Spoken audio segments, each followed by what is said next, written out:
Imagine a quiet evening, the soft crackle of a fireplace in the distance, a cup of tea resting nearby, and the comforting promise of being led gently into one of the greatest mysteries ever told.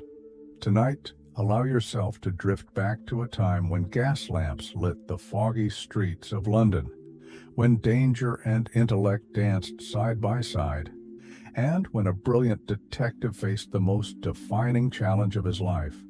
This is not a story of fear or urgency, but one of quiet suspense, calculated moves, and the powerful bond between two friends caught in the final steps of a game long in the making.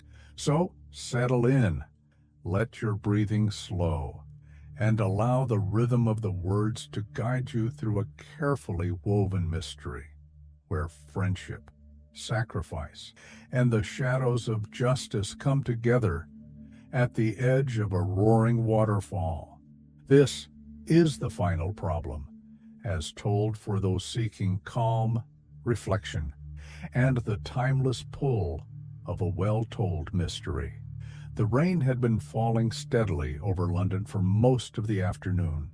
By the time evening came, the streets were slick and shining under the glow of gas lamps.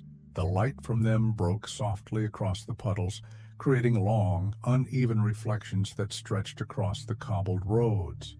In the distance, the sound of carriage wheels echoed faintly, muffled by the damp air and the ever-present fog that had settled thick across the city.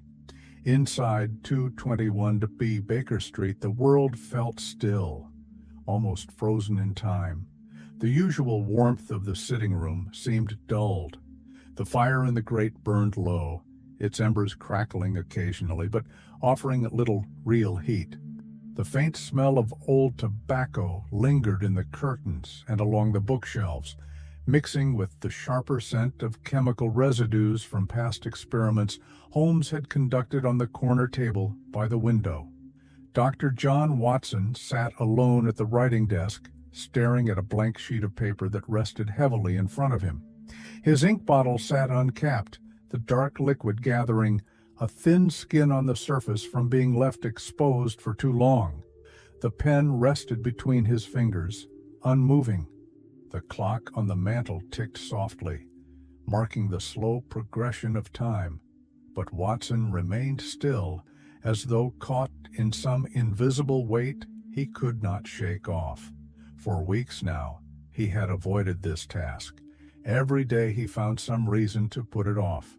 One day it was an urgent patient, another day a necessary errand across the city, but always, when he returned home, this paper remained, the untouched sheet, staring back at him, a silent accusation of his reluctance. Tonight, however, there was no avoiding it. The truth had waited long enough.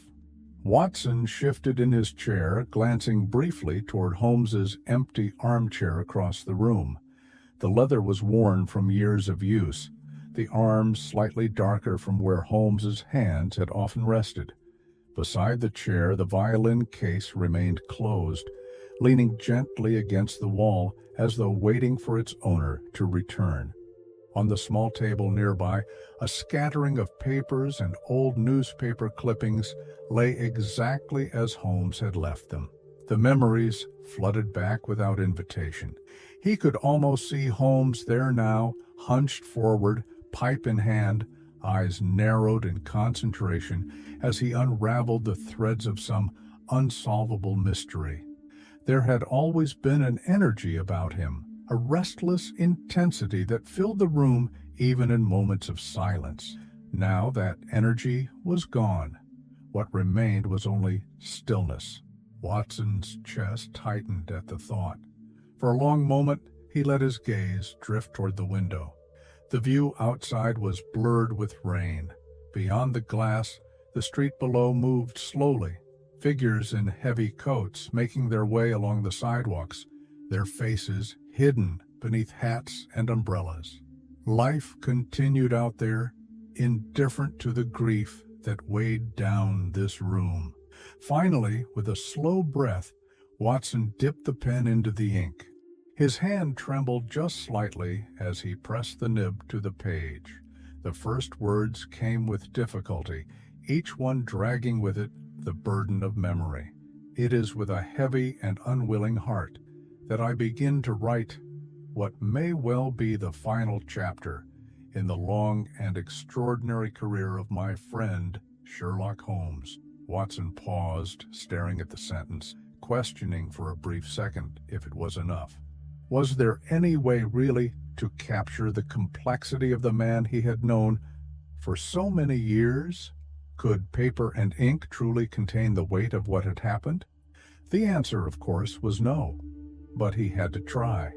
For all the years they had spent side by side, through foggy alleys, across crime scenes, in courtrooms, and on sleepless nights, over maps and case notes, this was the one story that Watson owed him more than any other. Not a story of victory or clever deduction. Not one of triumph or acclaim. This was something else entirely. This was the story of loss. Watson leaned back in his chair, letting the pen rest for a moment. He thought back to the day it all began, how small the first signs had seemed. A quiet tension in Holmes's voice during an ordinary conversation. A subtle hesitation before answering certain questions. The way he stood by the window longer than usual, gazing out over Baker Street with an unreadable expression. Watson had noticed, of course. How could he not? After so many years of friendship, no shift in Holmes's demeanor went unnoticed. But like so many things with Holmes, Watson had assumed it was just another case, another problem Holmes would solve, dismiss, and move on from with his usual detachment. But this time had been different. The clock chimed the half hour, pulling Watson back to the present. He picked up the pen again. What follows is not an account for entertainment. It is not a puzzle to be solved, nor a tale crafted for the reader's amusement. It is simply the truth, as I witnessed it, as I lived it, the truth of the final days of Sherlock Holmes. He paused again, letting that thought settle. The room seemed colder than before. The shadows in the corners felt heavier, though he knew it was only his mind playing tricks on him. He reached out and added another log to the fire, watching as the flames caught slowly, warming the air just enough to take the edge off the chill. Returning to his seat, Watson closed his eyes briefly, gathering the strength he knew he would need to continue. The events he was about to recount had left marks on him that time had not erased. Even now, months later, there were nights he woke suddenly, heart racing, with images of Switzerland flooding his mind, the spray of the waterfall, the roar of water against rock, the final glimpse of Holmes turning back toward him with that familiar, unreadable look. Watson pressed the pen to paper once more.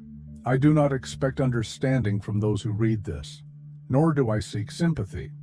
My only wish is to put down the facts as they happened, as a record for those who care to know, and perhaps as a way to ease my own heart, which has carried this burden in silence for far too long. A knock sounded faintly from the building's entrance below, perhaps Mrs. Hudson, seeing to a late delivery or tending to some minor matter Watson no longer cared to investigate. The small details of daily life continued, stubbornly unaffected by the weight of memory. Watson allowed himself one last glance at Holmes' empty chair. Then, with renewed resolve, he began to write in full, and so begins the account of Sherlock Holmes's final problem. The days leading up to the final chapter of Sherlock Holmes' life had been marked by a quiet tension that even the most casual observer could not have missed. But for those who knew him well, those like Dr. John Watson, the change in Holmes's manner was unmistakable. Watson recalled with clarity the first time Holmes spoke the name that would soon become a shadow over both their lives. It had been a grey afternoon, much like many others in London. The sitting room at Baker Street was filled with the familiar clutter of Holmes's world: scattered papers covered in cryptic symbols, a magnifying glass lying atop an open book of criminal psychology, and the lingering smell of chemical smoke from an earlier experiment still floating near the ceiling. Holmes had been standing near the window, one hand resting on the frame, his gaze fixed somewhere far beyond the bustling street below. The distant noise of London's daily life drifted up through the glass, the calls of street vendors, the clatter of hooves on stone, and the low murmur of voices engaged in ordinary business. Without turning, Holmes had spoken in a tone that carried both weariness and resolve. "Watson, have you ever heard of Professor James Moriarty?" The question had caught Watson off guard. He had heard many strange names cross Holmes's lips over the years: criminals, suspects, victims, informants. But this one was new. Watson had answered honestly, "No, I do not believe I have." Holmes's response had been uncharacteristically slow, as though he were choosing each word with great care. "That, my dear Watson, is exactly how he prefers it." And with that, Holmes had moved away from the window, crossing the room with slow, deliberate steps, before settling into his armchair with a heaviness Watson had rarely seen. What followed was a conversation that Watson would later replay countless times in his mind. Holmes began to outline the existence of a man who, until that moment, had remained invisible to almost everyone, including the police and the public at large: Professor James Moriarty. A name spoken only in whispers within certain circles, and even then with caution. Holmes described him as a man of rare intellect, a mathematical genius whose contributions to academic theory were still referenced in scholarly journals across Europe. Yet behind this mask of academic respectability, Moriarty had built something far more dangerous. Watson listened, leaning forward as Holmes spoke. Moriarty, it seemed, was the architect of a sprawling and near-invisible criminal network that stretched across London and beyond. According to Holmes, behind almost every major robbery, every large-scale fraud, and more than a few unsolved murders of recent years, there existed one consistent, guiding hand, a force that operated with precision, calculation, and ruthless efficiency. Holmes explained that the true brilliance of Moriarty's operation lay in its design. No thread led directly back to him. Every illegal enterprise was carefully compartmentalized, each agent separated by layers of distance, each crime executed in such a way that even the most thorough investigation hit dead ends.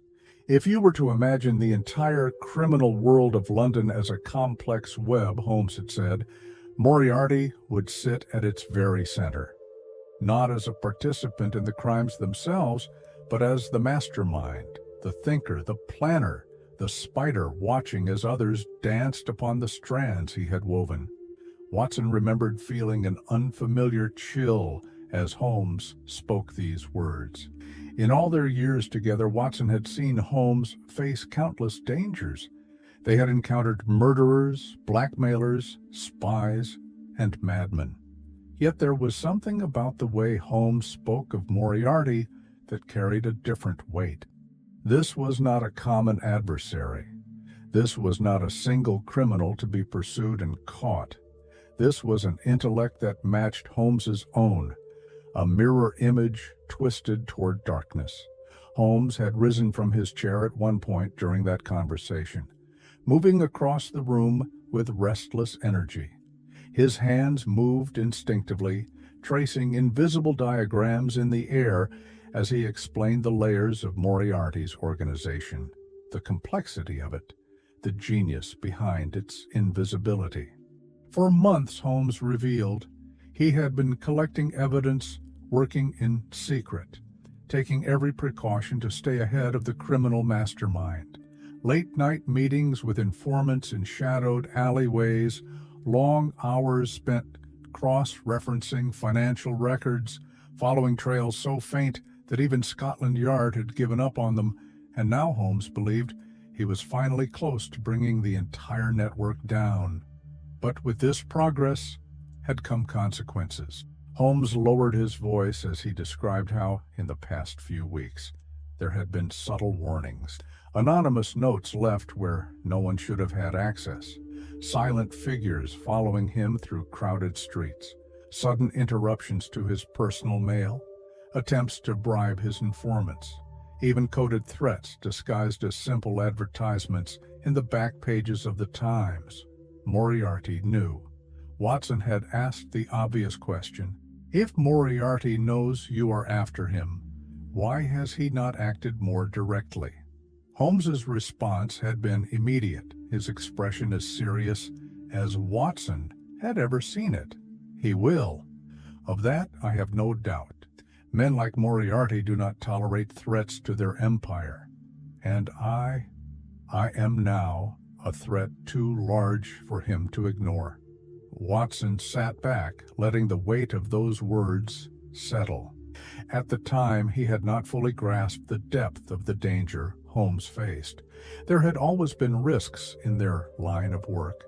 They had both walked into life-threatening situations before, but never had Holmes spoken with this kind of certainty about the inevitable approach of violence.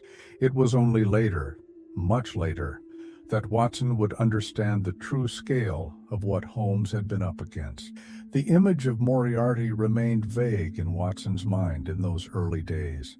A shadowy figure, more concept than man, someone operating far beyond the reach of law, hidden behind walls of respectability and fear. Holmes, however, knew otherwise. Moriarty was real, and he was moving. Now, as Watson sat alone in the dimly lit sitting room, recounting this for the first time on paper, he found his hands trembling again, not from cold, but from the remembered weight of that realization. The game had begun long before Watson even knew it, and in the days to come, it would only grow more dangerous. In the days that followed Holmes's unsettling introduction of Professor James Moriarty, Watson found himself pulled deeper into a world of hidden threads and invisible dangers that he had never fully appreciated until then. Holmes had always kept certain investigations to himself, especially when they involved matters of great sensitivity. But now, as the walls seemed to close in, Holmes began revealing the full extent of what he had uncovered. Watson sat with him late into the night on more than one occasion, listening intently as Holmes unfolded layer by layer the vast criminal network that Moriarty controlled. It was not a single organization, Holmes explained. It was not a collection of street-level gangs or scattered criminals tied loosely by mutual interest. What Moriarty had built was something entirely different, something systematic, something terrifying in its efficiency. Holmes described it as a pyramid without visible edges.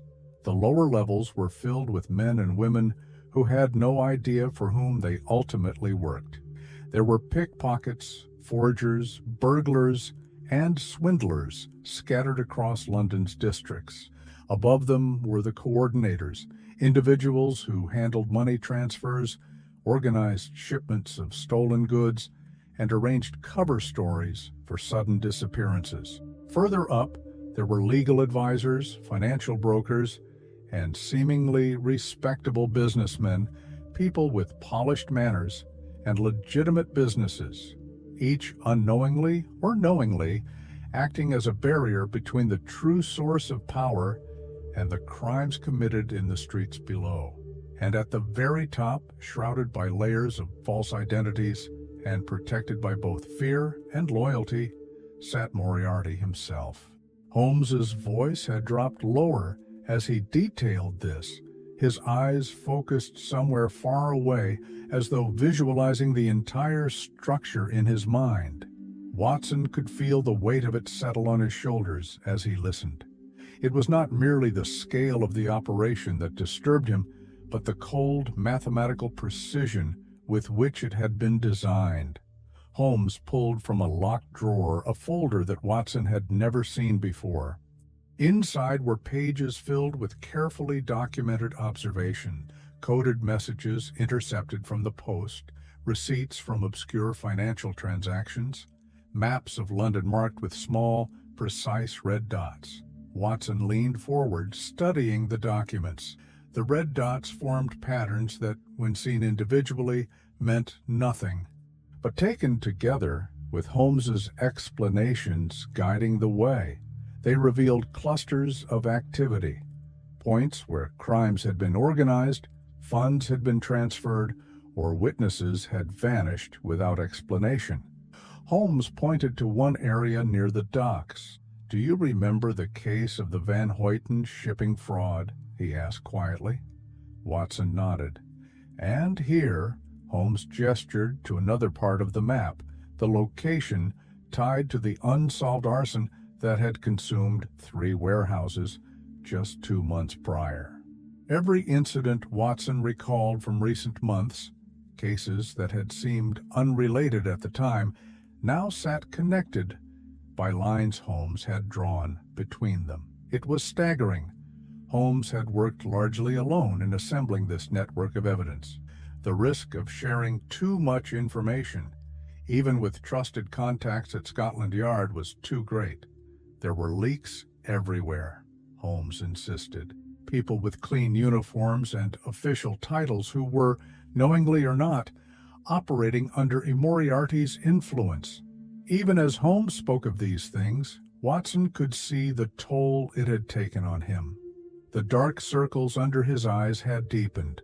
His appetite, already modest, had nearly vanished. There were nights when Watson awoke to find Holmes still seated at his desk.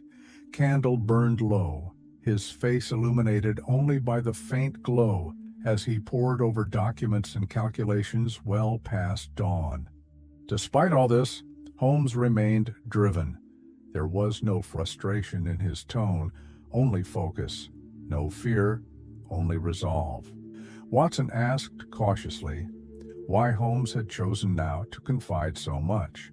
Holmes hesitated before answering. "Because, Watson, we are nearing the end game." That short reply lingered in the air, heavier than any other Holmes had spoken that night. Holmes rose and paced the room, stopping by the window to look down at Baker Street below. He pointed toward a man standing idly near the lamp-post at the corner, pretending to read a newspaper. Another figure stood farther down the street, appearing to adjust the harness of a horse-drawn cab, far longer than necessary. "They have been watching the building for days now," Holmes said quietly. "Every hour, every day." Watson's stomach turned. "Have you alerted the police?" Holmes gave a bitter smile. "And tell them what? That I am being watched by men they cannot arrest? That the person orchestrating this sits behind a desk at a university or a gentleman's club too well protected to touch? No, Watson. This must be done carefully, and it must be done soon." Holmes sat again, pulling another sheet of paper toward him. On it were a series of complex mathematical equations, formulas that seemed out of place in the middle of criminal investigations. Watson asked what they were. Holmes replied almost absent-mindedly that these were models he had been working on, predictive algorithms, calculations attempting to anticipate Moriarty's next move based on patterns of past activity. If we can anticipate where he will strike next, we may force him into a mistake. Watson could hardly believe what he was hearing. Holmes, a master of observation and deduction, had now turned to mathematics and probability to match Moriarty's level of planning. Holmes continued speaking in that same low, deliberate voice. "But understand this, Watson. Moriarty is not like the others. He will not threaten me with blunt instruments. He will not make mistakes born of greed or vanity. He is a mind cold, strategic, and willing to burn down an entire district if it means protecting himself. Watson felt a deep chill spread through him. In all the years of chasing criminals alongside Holmes, he had never seen his friend speak with such grim certainty. There had always been danger, but there had always been light at the end of the tunnel. This time, Watson was not so sure. As the night deepened, Holmes laid out his next steps. Evidence was nearly complete. The time for legal action was approaching. But Holmes knew that once Moriarty realized how close Holmes truly was, the retaliation would be swift and without mercy. Watson sat silently as Holmes locked the folder away once more, extinguished the lamp on his desk, and stood by the window for a long time, watching the quiet street below with eyes that had already begun calculating the next move in a game where a single mistake could mean death. And in that silent, shadowed room, Watson felt for the first time the true scale of the enemy they now faced. The morning light filtered weakly through the curtains of 221B Baker Street, casting a pale, washed-out glow over the room that seemed to match the mood hanging thick in the air. The fog that had settled over London for the past several days remained unbroken, pressing against the window panes like an unwelcome visitor refusing to leave. Dr. John Watson stood near the fireplace, absently warming his hands, though the flames did little to cut through the damp chill that had crept into the house overnight. His eyes drifted toward Holmes, who sat hunched at the far end of the room, surrounded by a growing fortress of papers, maps, and coded documents that threatened to spill from the desk onto the floor. It was well past 9 in the morning, but Holmes had not slept. Of that Watson was certain. He had heard Holmes's movements during the small hours, the soft creak of floorboards as he paced between the window and the desk, the strike of a match as he lit yet another pipe, and the occasional sharp scratch of a pen against paper as he scribbled hurried notes into his black, leather-bound journal. The air smelled strongly of tobacco and ink, mingled with the faint chemical tang that always seemed to linger near Holmes's work area. Several test tubes stood abandoned on the side table, their contents reduced to dry, colored residues from experiments Holmes had performed and forgotten days earlier. Watson observed his friend with growing concern. Holmes's appearance had changed noticeably in recent weeks. The hollows beneath his eyes had deepened, giving his sharp features an almost gaunt appearance. His cheeks were pale, his skin stretched tight across the bone. There were new lines around his mouth and across his forehead, marks left by worry and sleepless nights that even Holmes's natural resilience could not hide. His once precise movements had taken on a restless, almost mechanical quality.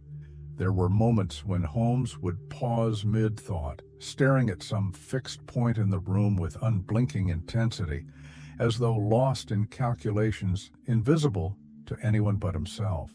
Watson cleared his throat, unsure whether to interrupt the silence that had settled between them for the better part of an hour. "Holmes, may I ask, how close are you to concluding this investigation?" Holmes remained silent for a few seconds longer, finishing a note in hurried, precise strokes before setting down his pen with a controlled but deliberate motion. "Closer than I would like," he said finally, without looking up. Watson felt a cold knot form in his stomach. Holmes rose from his chair with a sudden burst of energy, crossing the room to a large corkboard propped against the wall near the window. A tangled web of strings stretched across it, linking names, locations, and dates. Red threads connected unsolved crimes stretching back nearly 2 years, converging on a single name pinned at the center: Professor James Moriarty. With his right hand, Holmes traced the line from a robbery in Marylebone to a political blackmail case in Whitehall, then downward toward a recent unsolved homicide near the docks. Each of these events, Watson, was executed by different hands, different men, different methods. But beneath the surface, the patterns emerge. Timing, geographical coordination, financial flows, the same rhythm beneath every step. Watson moved closer, studying the board. Holmes's gaze darkened as he continued. Moriarty is like a chess master who plays 12 boards at once, each move calculated, each loss acceptable, so long as it furthers the final strategy. Holmes paused, pulling a small notebook from the inside pocket of his dressing gown. He flipped through pages dense with symbols and short phrases in languages Watson barely recognized, Latin, German, even traces of Sanskrit, before stopping at a carefully folded sheet of paper. Holmes unfolded it with care and placed it on the desk for Watson to see. It was a list, short but chilling. Names. At first glance, Watson did not recognize them, but as he read further, a slow realization settled over him. These were names of witnesses who had either disappeared, been murdered, or died under suspicious circumstances over the past 6 months. Holmes tapped the page lightly with one finger. Every person on this list was a potential threat to Moriarty's secrecy. Informants, blackmailers, even 2 former members of Scotland Yard's investigative division, all silenced efficiently. Watson's throat tightened. "And you believe you are next on this list?" Holmes's reply came without hesitation. "I am certain of it." The weight of the statement settled heavily in the room. Watson turned away, moving toward the window and drawing back the curtain just enough to survey the street below. As expected, the usual flow of morning pedestrians moved along Baker Street, vendors shouting their wares, carriages rattling past, gentlemen in dark coats hurrying toward their destinations. But amid the everyday scenes, Watson's trained eye caught something else. A man stood idly near the corner gas lamp, holding a newspaper he did not seem to be reading. Another figure lingered near the entrance to the tobacconist's shop, his attention divided too evenly between the storefront and Baker Street itself. Watson stepped back from the window, releasing the curtain with slow deliberation. "Holmes, I think we are being watched." Holmes nodded without looking up from his notes. "We have been for days now. I've counted at least 3 different men in rotation, none of them locals. They switch positions, change their hats and coats, but their purpose is evident." Watson exhaled slowly, absorbing the gravity of the situation. Holmes moved toward the corner table, opening a small locked wooden box. From within he withdrew a revolver, checking its chambers with practiced ease before sliding it into the pocket of his coat. "I've made arrangements for copies of my findings to be delivered to trusted sources," he said, his tone steady but low. "Should anything happen to me, Scotland Yard will receive everything, but time is against us now. Moriarty will not wait for the law to catch up. He will act, and soon." Watson hesitated, searching for the right words. "Let me assist you more directly. You should not face this alone." Holmes turned, looking Watson directly in the eye for the first time in hours. "You already assist me, Watson, more than you know. But there are moves I must make that require absolute discretion. To involve you further would only increase the danger you already face by knowing what you do." Holmes reached for his hat and coat, gathering several papers and folding them carefully before slipping them into his inner pocket. "Where are you going?" Watson asked, feeling the familiar knot of worry return. Holmes paused at the door, glancing back with a look that held both determination and the faintest trace of something Watson could not quite name. Resignation, perhaps, or acceptance of what was to come. To tie off the final threads, Holmes said quietly, and perhaps to set the stage for what comes next. With that, Holmes opened the door, stepped out into the fog-covered street, and disappeared into the crowd. Watson stood there for several minutes after he had gone, staring at the door, unable to shake the growing sense that something irreversible had just begun. The investigation was no longer a matter of simple criminal pursuit. It had become something personal, something deadly. And though Watson could not yet see the full shape of the danger, he knew with certainty that it was moving closer with each passing hour. The following afternoon unfolded with an unsettling quiet that felt unnatural, even for London. The typical clatter of carriage wheels, the distant cries of street vendors, and the rhythmic chime of church bells seemed subdued, as if the city itself held its breath in anticipation of something unseen but inevitable. Inside 221B Baker Street, the air hung heavy with the scent of extinguished tobacco and ink. Watson sat by the window, his medical journal resting forgotten on his lap. He had tried reading, attempting to distract himself, but the words blurred together, meaningless under the weight of his anxiety. Holmes had not returned since leaving that morning. It had been hours, far longer than any of his usual excursions. Watson found himself rising from the chair every few minutes, crossing the room to peer down at the street below. Each time, he saw nothing unusual. The same old lamplighter making his rounds, a stray dog darting across the road, a woman selling flowers at the corner. And yet behind this normal facade, Watson felt the distinct pressure of being watched. When the doorknob finally turned just past 5 o'clock, Watson stood so quickly that his chair scraped loudly against the floor. Holmes entered, closing the door behind him with unusual care. His coat was marked with dust and small tears at the sleeve, as though he had brushed against stone walls or sharp surfaces during his movements through the city. His face was pale but composed, his eyes sharper than Watson had seen them in days. Watson moved toward him at once. "Where have you been?" "I was beginning to—" Holmes raised a hand, silencing him gently. "Not here," he said quietly. "Not yet." Holmes crossed the room and pulled the thick curtains closed with swift, precise motions, blocking the view from outside entirely. Then he turned the key in the door, ensuring their privacy. Only then did he allow himself to remove his coat, shaking dust from the collar before placing it carefully over the back of the chair. Watson waited, forcing himself to remain calm, but the pounding in his chest grew with every silent second. Holmes sat at his desk and reached for a small sealed envelope from his inner coat pocket. It was creased and worn, as though it had been handled several times before reaching its current resting place. "Watson," he began slowly, "this morning I received a visitor, one I had not expected so soon." He paused, tapping the envelope lightly against the desk. Professor Moriarty himself. The room seemed to contract with those words.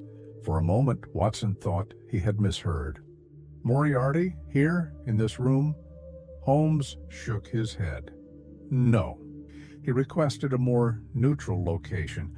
"I met him at the corner of Cavendish Square, near the old fountain. Public enough to avoid immediate danger, private enough for the conversation he wished to have." Watson lowered himself into the nearest chair, unable to disguise his disbelief. Holmes leaned forward, resting his forearms on the desk as he spoke. He arrived exactly on time, alone.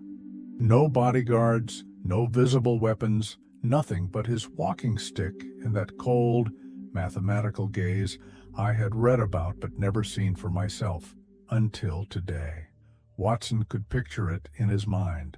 Holmes, standing beneath the gray London sky, facing a man whose reputation had been built on fear, calculation, and silence. Holmes continued, choosing his words carefully. He did not waste time with pleasantries. He addressed me by name, full and formal. Then he stated, without hesitation, that he was fully aware of my investigation, that he knew with precise detail every piece of evidence I had gathered, every conversation I had recorded, every informant I had bribed or threatened. He even named two of them, both of whom are now, I suspect, already dead. Watson felt his breath catch. Holmes's expression darkened. He told me, in plain terms, that I had reached the edge of what he would allow, that I had two choices. I could withdraw entirely from this pursuit, erase every trace of my findings, and leave London indefinitely, or I could continue. And if I chose the latter, he assured me, I would not survive the week. Watson sat forward, anger rising in his chest. You cannot be serious. He threatened your life. Openly? Holmes nodded once, without flinching, without raising his voice, without emotion of any kind. His delivery was clinical, like stating a mathematical fact. If I persist, I will die. Watson's hands clenched tightly. And what did you say to him? Holmes allowed himself the faintest trace of a smile, though there was no warmth in it. I told him I had already chosen my path, that there was no going back. Watson swallowed hard, equal parts proud and terrified. Holmes leaned back, closing his eyes for a brief moment, as if to replay the encounter in his mind. He listened, Watson, watched me carefully as I spoke. Then, without further discussion, he turned and walked away. Not hurried, not nervous, as if the matter was settled. Watson stood pacing near the hearth. We must go to the authorities at once. Lestrade, Gregson, someone at Scotland Yard must be informed of this. Holmes opened his eyes, shaking his head slowly. There's little point. Moriarty's reach extends farther than you imagine. By the time they act, if they act at all, it will be too late. Besides, I am certain that by tonight, the first of his moves will already be in motion. Watson stopped pacing. You believe he will act that quickly? Holmes's gaze drifted toward the window, now obscured by thick curtains. He will not allow me time to prepare. He knows me too well for that. Silence fell between them. Watson could hear the faint ticking of the clock on the mantel, each second dragging heavily through the air. Holmes rose at last, moving toward the corner cabinet where he kept his revolver. Without ceremony, he opened the drawer, checked the weapon with swift efficiency, then placed it within easy reach on the desk. The tone in his voice dropped, low and steady. We must remain alert. Every step I take from this moment forward will be under his scrutiny. Every ally I have, every friend, every routine I follow, all will become vulnerable points for him to exploit. Watson stood near the doorway, unsure whether to sit, speak, or leave the room altogether. The realization sank in slowly but completely. They were no longer engaged in a battle of wits from a comfortable distance. This had become something else entirely. It was a countdown now. A deadly game had begun, and the first move belonged to Professor Moriarty. The first attempt on Holmes's life came less than 24 hours after Moriarty's warning. It was a cold, gray morning. A thin layer of fog settled over London like a veil, muffling sounds and softening the sharp outlines of the city. The air was damp and heavy, clinging to clothing and skin with a persistent chill that seemed to creep into the bones. Watson had risen early that day, unable to sleep, the events of the previous afternoon still playing through his mind in relentless loops. He had made a pot of strong tea, hoping the warmth might ease the tightness in his chest, but even the steam rising from the cup seemed unable to lift the oppressive weight that hung over him. Holmes had been restless as well. By 6 o'clock, he was already dressed, pacing the sitting room with a measured urgency that told Watson his mind was several steps ahead, already anticipating moves yet to be made. There was a tension in Holmes's gait, a barely controlled energy beneath his calm exterior. His hands twitched occasionally at his sides as though itching to act but restrained by sheer force of will. "I have errands to attend to," Holmes said abruptly, reaching for his overcoat and hat without further explanation. Before Watson could protest, Holmes had slipped out the door, his steps quick and deliberate as he descended the stairs. Watson stood there for a brief moment, torn between following him and respecting his friend's fierce independence. Ultimately, he chose to remain behind, but with a gnawing sense of dread he could not shake. Holmes took to the streets with practiced ease, weaving through alleys and side streets to avoid main thoroughfares, where he might be more easily observed. Years of evading criminals and police alike had taught him how to vanish in plain sight, and he employed every ounce of that knowledge now. His destination was simple: a meeting with an informant in Soho who had promised valuable intelligence about one of Moriarty's lieutenants. Holmes had arranged the meeting at a small coffee house on Greek Street, a place known for its anonymity and steady flow of transient customers. Holmes arrived at the location a few minutes before the appointed time, settling at a corner table with his back to the wall, a position that gave him a full view of both the entrance and the street beyond. He ordered a small cup of coffee, barely touched it, and kept his gaze moving from face to face, observing everyone who entered. But as the clock's minute hand crawled past the hour mark, it became clear that the informant was not coming. Holmes's instincts sharpened instantly. Informants failed to appear for many reasons: fear, double-crossing, sudden death. In this case, Holmes suspected the worst. He paid for his untouched coffee and left the shop, stepping back onto the damp pavement with heightened awareness. He did not take his usual route home. Instead, he turned sharply down an alley that ran parallel to the main road, then cut through a small courtyard where delivery carts stood unattended. His senses remained on full alert, eyes scanning for unusual movement, ears tuned for the sound of hurried footsteps behind him. At first, all seemed still, but as he reached the edge of the courtyard and prepared to cross the narrow lane beyond, Holmes caught the briefest flicker of motion to his left, a sudden blur at the corner of his vision. It happened in seconds. A horse-drawn cab, appearing as if from nowhere, charged down the lane at breakneck speed. The driver's face was obscured by a pulled-down cap, and the reins whipped furiously as the horse barreled forward with reckless force. Holmes reacted instinctively. He twisted sharply on his heel, diving toward a stack of empty crates piled near the entrance to a shopfront. The cab passed within inches of where he had stood moments before, the wheels splintering wood and sending debris flying in every direction.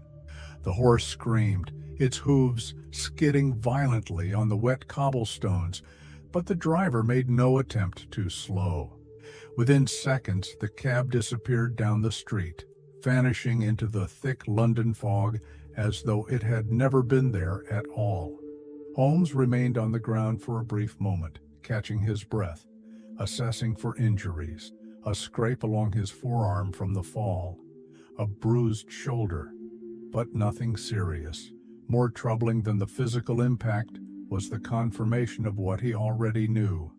Moriarty had begun. Holmes rose, brushing dust from his coat with methodical movements, his mind already analyzing the details of the attack. The driver had not intended to miss. The speed and timing had been too precise. Only Holmes's sharpened instincts and years of calculated awareness had saved him from death. By the time he returned to Baker Street nearly an hour later, Watson met him at the door, having just been preparing to go out in search of him. "Holmes, where have you been? I was beginning to—" Before Watson could finish, he caught sight of Holmes's torn sleeve and the dried blood along his forearm. "What happened?" Holmes removed his coat, laying it across the back of the nearest chair, before sinking into the seat with a heavy, measured sigh. "An attempt," he said simply, "near Greek Street. A cab driven at full speed, aimed directly at me." Watson's expression darkened. "Are you hurt?" "Nothing of consequence." Watson knelt beside him, carefully inspecting the injury. "We need to inform the police. This is no longer a matter of speculation." Holmes shook his head. "No, not yet. We are not ready." This was a message, Watson, an opening move, and a poorly executed one at that. Moriarty has underestimated me. Watson could see the fire returning to Holmes's eyes, the same cold resolve he had witnessed many times before when Holmes was cornered but never defeated. Still, Watson's concern deepened. How many more of these attempts would there be before one succeeded? Holmes sat back, reaching for his pipe, his hand steady despite the tremor. Watson knew he must feel somewhere beneath that stoic exterior. "The game has begun in earnest now," Holmes said quietly, "and it will only get worse from here." Watson said nothing, but he stayed close for the rest of the day, unable to shake the image of that charging cab and the knowledge that the next attempt would likely come without warning and with deadlier precision. The following evening unfolded under a sky weighed down by thick clouds, pressing low over the city, as though the heavens themselves were conspiring to suffocate London beneath a ceiling of gray. The fog, dense and unrelenting, crawled along the streets like a living thing, swallowing the light from the gas lamps and blurring the edges of buildings into shifting silhouettes. Inside 221B Baker Street, Holmes sat in his chair near the window, pipe in hand. Though the tobacco had long since burned to ash, he stared out through the glass, watching the shapeless forms move through the fog below, his expression unreadable. Watson sat nearby, pretending to read a newspaper, but catching himself glancing over the pages more often than actually reading them. Since the near miss with the cab, Holmes had refused to alter his routine, determined to show no outward sign of fear or retreat. Watson admired his courage, but hated the risk. The tension inside the apartment had become a tangible presence, filling the space between them like an unseen third occupant. Around 8 o'clock, Holmes stood abruptly, moving toward the coat rack. "I believe a walk will do me good," he said, reaching for his overcoat and hat. Watson stood immediately. "Then I will come with you." Holmes paused, giving him a glance that lingered just a second longer than usual. "No, Watson, not this time. Stay here." Watson opened his mouth to protest, but Holmes cut him off with a rare softness in his tone. "Please." The word hung in the air, weighted with meaning that Watson could not ignore. Without another word, Holmes stepped out into the night. Watson paced the sitting room after his friend's departure, unable to settle. The unease that had been building in him now twisted tighter, coiling in his chest with every minute that passed. He watched the clock, listened to the distant sounds of the city, none of which brought comfort. Meanwhile, Holmes moved swiftly through the streets, his senses finely tuned to every flicker of motion and sound around him. His footsteps echoed along the narrow lanes, the fog swallowing them as quickly as they formed.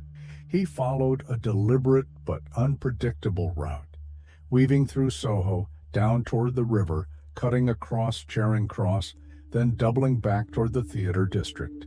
He paused briefly in front of a closed bookshop, pretending to adjust his gloves, while glancing at the shadows cast beneath the awnings and down alleyways. They were following him again. Holmes had counted at least two distinct figures trailing him at a distance. Both men were professionals, silent, patient, blending into the night like they belonged there. Their timing was careful, their movements calculated. Holmes continued walking, leading them farther from Baker Street, deeper into less populated areas where streetlights grew sparse and the cobblestones remained slick from the afternoon rain. As he turned onto a narrow side street near Covent Garden, the first sign of danger revealed itself, a soft creak above. Holmes's eyes darted upward just in time to catch the brief, shifting outline of a figure positioned on a rooftop ledge 3 stories above. A length of rope stretched taut between 2 chimneys. At the center of the rope, a heavy wooden beam, weighted and rigged, hung, suspended, ready to be released. Without hesitation, Holmes lunged backward into the doorway of a shuttered tailor shop. Just as the beam dropped from above, it crashed onto the pavement with violent force, shattering stone and splintering wood where Holmes had stood moments before. Debris exploded outward, fragments scattering across the street. The noise cut through the quiet night like a cannon blast, startling a pair of horses tethered nearby, sending them into a panicked scramble against their restraints. Holmes remained pressed flat against the door, his breath shallow but controlled. He reached for the revolver concealed beneath his coat, pulling it free with steady hands as he scanned the rooftop for movement. The figure above darted out of view, disappearing across the rooftops with practiced agility. From the corner of his eye, Holmes caught a second man sprinting down the alley, retreating toward the main road before Holmes could give chase. Holmes stayed low, assessing the street for additional threats. Only when he was certain the immediate danger had passed did he rise carefully, stepping over the wreckage of the fallen beam. Pedestrians had begun to gather at the far end of the street, drawn by the noise, but still hesitant to approach.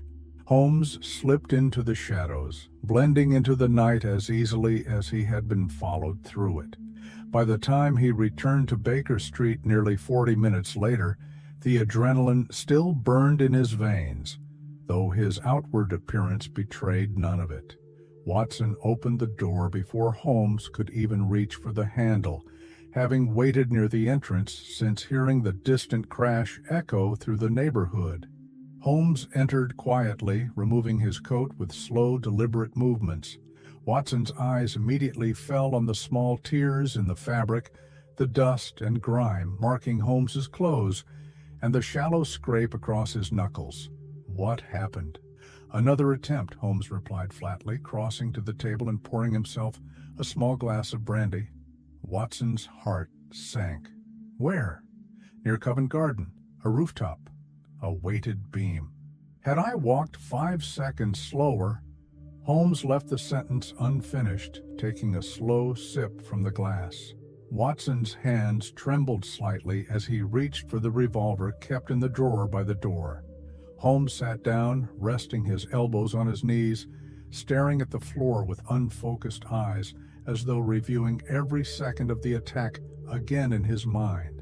They grow bolder, Watson. The first attempt was reckless, but this one was calculated. They anticipated my route, studied my habits. The noose is tightening. Watson swallowed hard, struggling to find words. And now, what do we do? Holmes's gaze lifted at last, sharp and clear despite the weariness on his face. We proceed, he said simply. We continue. The resolve in his voice was steady, unshaken, even in the face of escalating danger.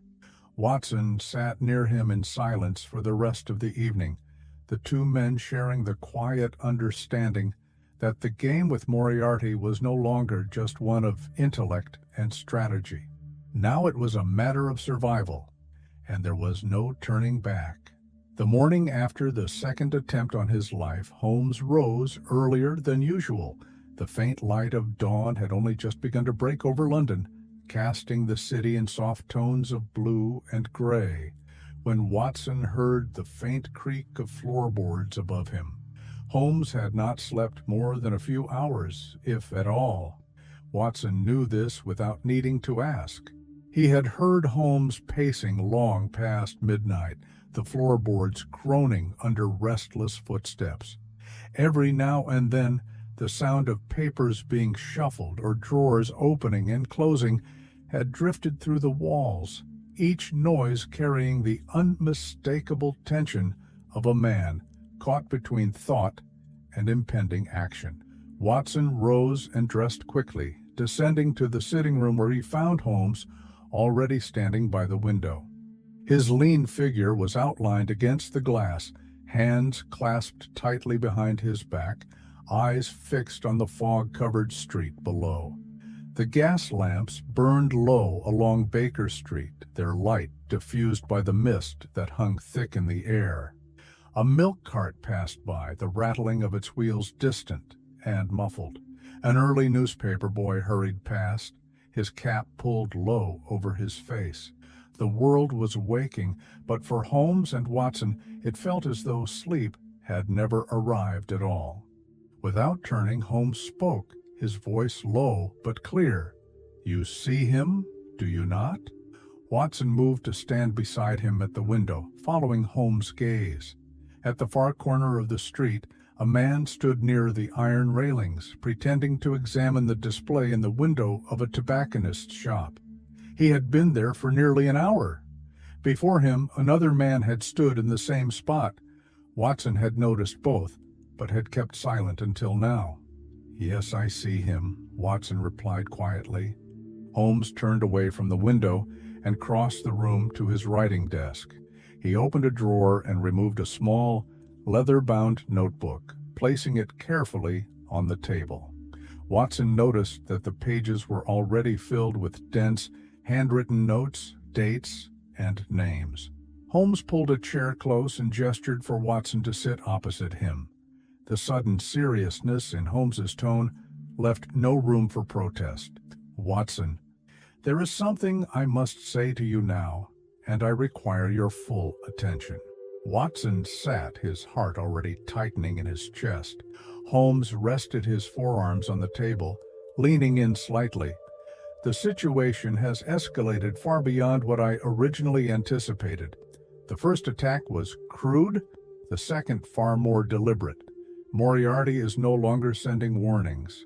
He has begun his campaign in earnest, and I am certain that each day forward will bring more determined attempts to remove me from his path."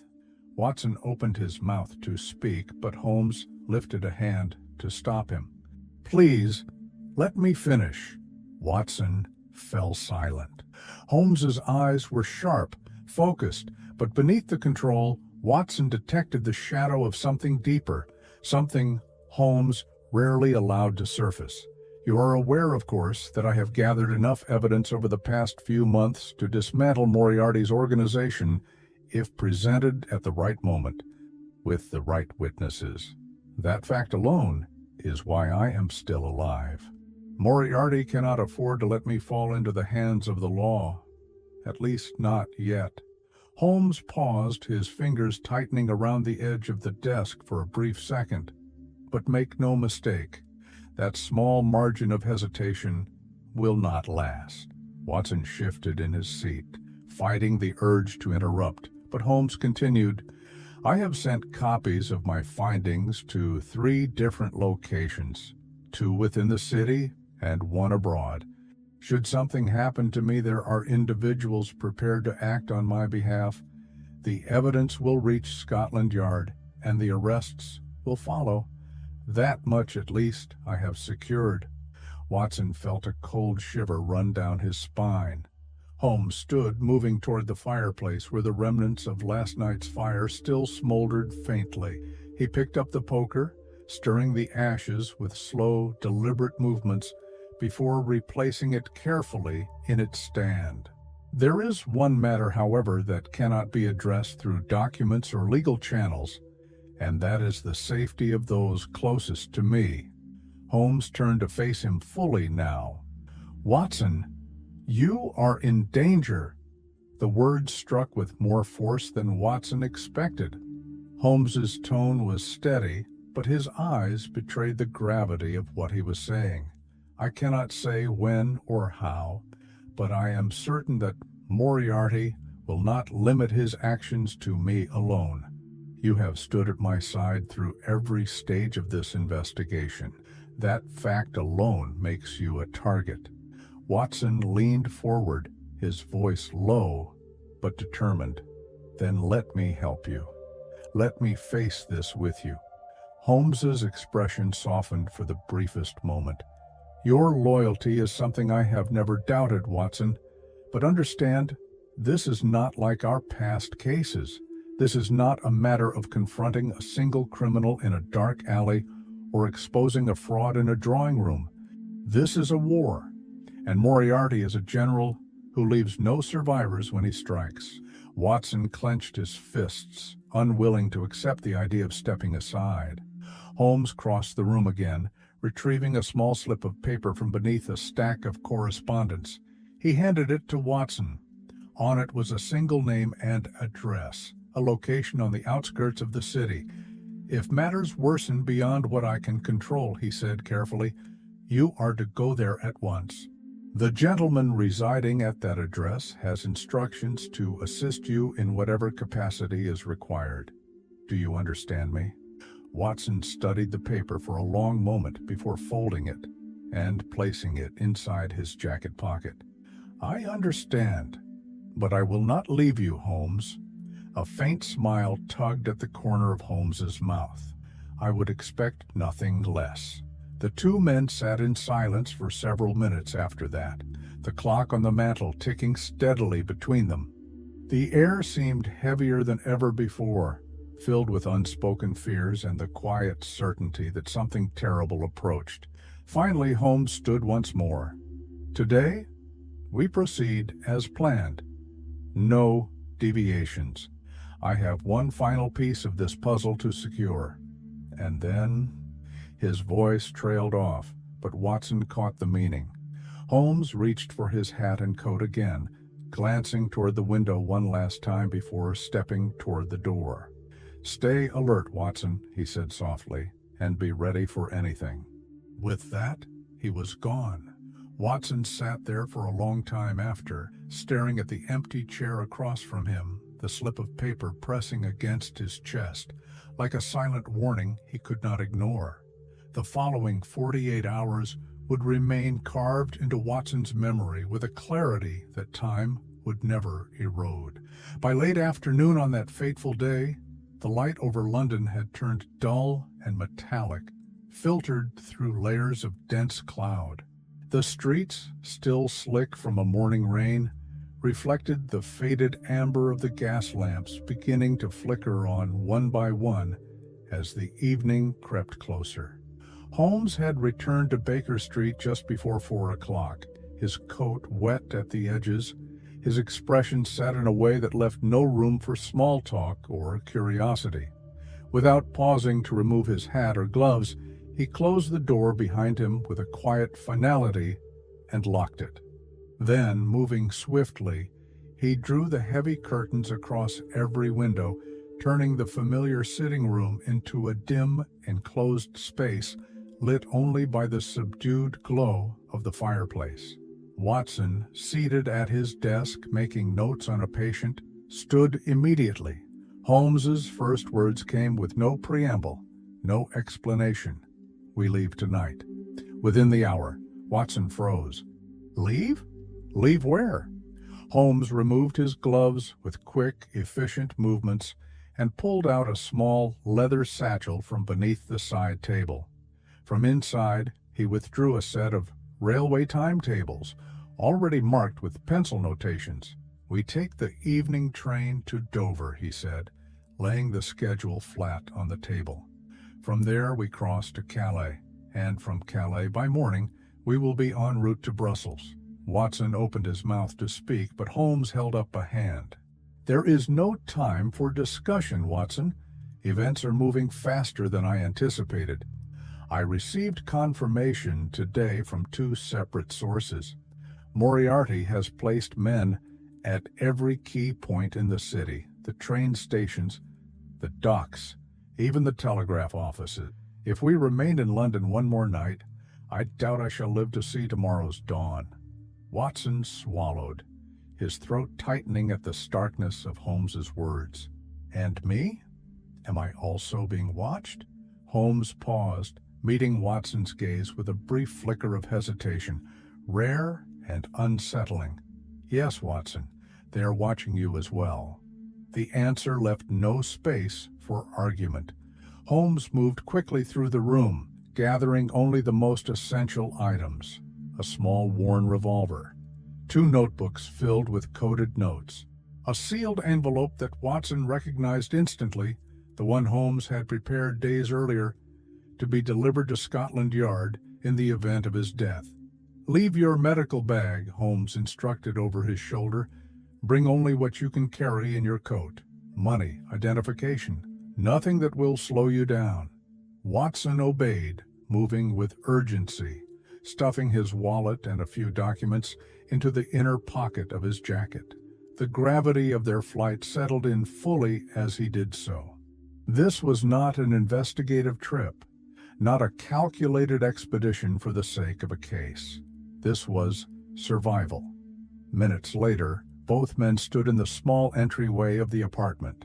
Holmes extinguished the lamps one by one, plunging the sitting room into near darkness. Watson felt a strange pang of sadness, watching the familiar space fade from view. The comfortable chairs, the cluttered desk, the books piled high in the corners. Holmes turned to him at the door. "When we step outside, walk naturally. Do not look behind you. Do not quicken your pace. Let me lead. If I change direction, follow without hesitation. If I give you a signal to separate, you go east and make for Charing Cross. Understood?" Watson nodded once, his heart pounding with controlled fear. With that, Holmes opened the door. The air outside was sharp and damp, thick with the lingering fog that had barely lifted since morning. Holmes stepped out first, moving with the easy, confident stride of a man on a casual evening errand. Watson followed, forcing his breathing to remain steady, ignoring the instinct to glance over his shoulder with every step. Together they turned down Baker Street, passing familiar shops and faces as though nothing in their world had changed. Holmes kept his hands in his pockets, eyes forward, but Watson knew his mind was scanning every detail of their surroundings. The sudden appearance of a stationary carriage at the corner, the flicker of movement in an alleyway, the 2 men seated too long on a bench near the post office. They cut through Montague Square, then south toward Marylebone Road, altering their path twice when Holmes changed course without warning. By the time they reached the entrance to Euston Station, Watson's heart was hammering in his chest, his legs aching from the effort of walking at Holmes's precise, controlled pace. Holmes led him directly to a side entrance, away from the main crowd, guiding him through a narrow passage that smelled of coal dust and wet stone. They emerged onto Platform 3, just as the last call for the Dover train echoed through the station. Holmes purchased tickets with swift efficiency, choosing seats in the third-class carriage, less conspicuous, more crowded, easier to blend. They boarded without hesitation, Holmes selecting a corner seat that allowed him to observe both exits to the compartment. Watson took the seat opposite, glancing nervously at the passengers nearby. A traveling salesman dozing against the window, a young couple whispering quietly, 2 elderly women buried in their knitting. Holmes remained watchful, his eyes narrowing every time someone new stepped into the compartment, but no sign of pursuit appeared. Not yet. As the train lurched forward, pulling them steadily away from London, Watson exhaled for the first time in what felt like hours. Holmes rested his head against the window, but did not close his eyes. "The danger," he said quietly, "is not behind us now, Watson. It rides with us." The train pressed onward through the night, toward the coast, and into the next chapter of a deadly game. that had only just begun. The train rumbled steadily through the English countryside, cutting through fields shrouded in mist and passing small villages that appeared as little more than blurred silhouettes in the dim light of evening. The windows of the carriage rattled softly with each bend in the track, their glass fogging slightly from the cold air outside. Inside the compartment, the mood was tense but deceptively calm. Holmes sat angled toward the aisle, his long frame folded neatly into the narrow space between the bench and the wall. His eyes, sharp and alert, drifted from passenger to passenger with slow calculation.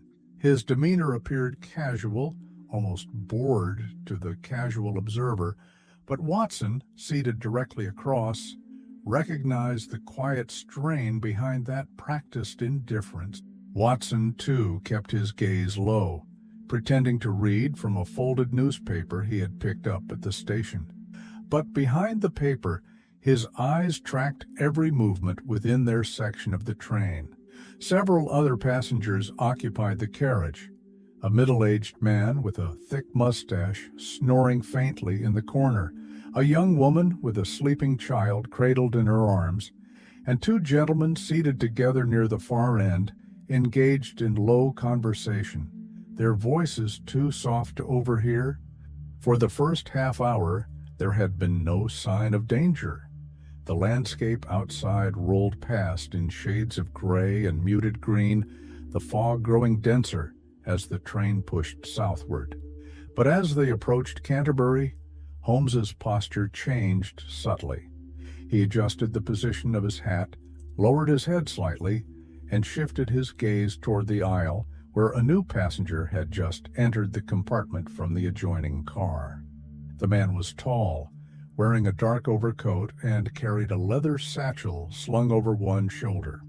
At first glance, nothing about him appeared suspicious, but Holmes's eyes narrowed as he noted the slight delay the man took before selecting a seat, his brief pause at the door as though assessing the entire compartment in a single glance. Watson saw it too. The man took a seat 2 rows down, removed a pocket watch, and checked the time. He did not open a book nor unfold a newspaper. Instead, he sat still, waiting.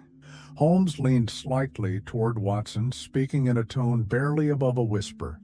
"Do you see the mud on his boots, Watson? And the manner in which his right cuff fails to match the left? A rushed change of clothing?" Watson nodded almost imperceptibly. "You believe he boarded late?" Holmes's eyes remained fixed on the stranger. "I believe he was never meant to be on this train at all. But circumstances forced an adjustment to the plan." Watson's pulse quickened. The train began to slow as it neared the station at Canterbury. The whistle sounded, and passengers stirred, gathering their belongings and making their way toward the exit. Holmes stood suddenly. "Come, Watson, bring your bag." Without waiting for a response, Holmes moved swiftly toward the rear door of the carriage, slipping into the narrow passage that led to the luggage compartment. Watson followed without hesitation, heart pounding in his throat. They passed 2 porters moving crates and parcels, Holmes offering a brief nod before guiding Watson toward a side exit near the service area. From there, they stepped down onto the gravel beside the tracks, keeping low and moving quickly toward the opposite end of the platform. Behind them, Watson caught a glimpse of the man from the carriage, emerging onto the platform and scanning the crowd with visible urgency. Holmes led Watson through a side gate and out onto a cobbled street that ran parallel to the railway station. There, waiting as if by prearranged design, stood a small, hired cart, its driver nodding wordlessly as Holmes approached. Without breaking stride, Holmes climbed into the back, pulling Watson in after him. The driver cracked the reins, and the horse lurched forward, taking them swiftly away from the station. Only when they had turned 3 streets and passed beyond the immediate view of the station did Holmes allow himself to speak again. "That was the first net," he said quietly. "Moriarty anticipated our departure from London. He had men placed at every major exit route. The fact that one of them managed to board the train at such short notice confirms that we remain under observation." Watson looked back over his shoulder, seeing no sign of pursuit but knowing better than to trust appearances. Holmes's expression remained tight with focus. "We proceed to Dover by road now. It will take longer, but it reduces the number of predictable points where they might intercept us. Once across the channel, the terrain becomes less familiar to them." Watson nodded, though the realization of how much danger they faced sat heavy on his chest. The remainder of the journey to Dover was spent in near silence. Holmes kept a constant watch through the narrow window of the cart, eyes scanning the roads behind and ahead. Once, near the outskirts of Folkestone, Holmes instructed the driver to change course abruptly, leading them through a series of back lanes before rejoining the main road several miles farther south. When they finally reached the port of Dover, darkness had fully fallen. The air near the docks was thick with sea spray and the sharp smell of salt water and coal smoke.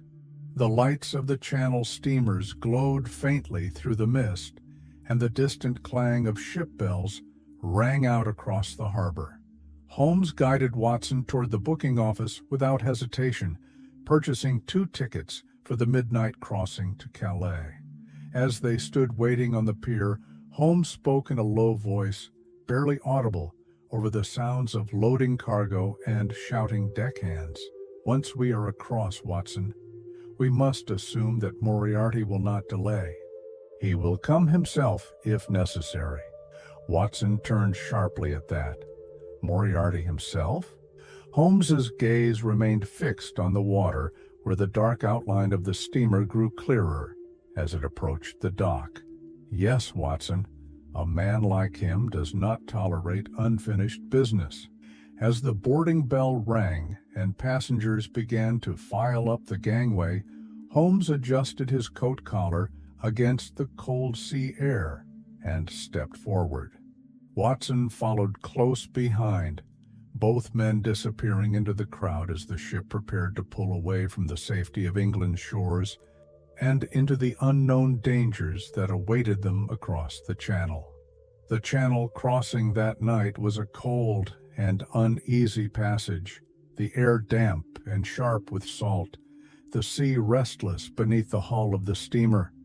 The waves rose and fell in slow, deliberate swells, as though the water itself responded to the tension aboard. Watson stood at the rail of the upper deck, gripping the cold metal with gloved hands, staring out across the dark expanse toward the barely visible horizon. The mist hung low over the water, blurring the line between sea and sky. The distant lights of England faded behind them, swallowed by the fog and distance until they became nothing more than memory.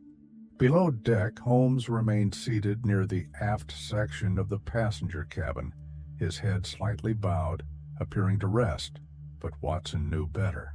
Every so often, Holmes's eyes would flick open, scanning the cabin with quiet calculation before settling again into feigned relaxation. Holmes had chosen their seats carefully, placing his back against the wall, near a service corridor with a clear view of both entrances to the room. The small details were not lost on Watson. Holmes's left hand rested casually near the inside pocket of his coat, where Watson knew his revolver remained within easy reach. His breathing remained steady even, as though this were no more than an ordinary overnight journey. But Watson could see the truth in the way Holmes's eyes remained sharp, even in stillness. For most of the crossing, Holmes avoided conversation. Watson respected the silence, understanding that every ounce of Holmes's focus was now directed toward anticipating the next move, predicting the moment when Moriarty's influence might surface once again. Watson, however, could not stop his mind from racing. Every shadowed corner of the cabin seemed to hold threat. Every passenger who lingered near the stairwell or paced the deck too long became a subject of suspicion. There was a man seated 3 rows away with a thick beard and travel-worn coat, who had boarded at the last possible moment. Another stood near the starboard exit, smoking a pipe and watching the waves with exaggerated nonchalance.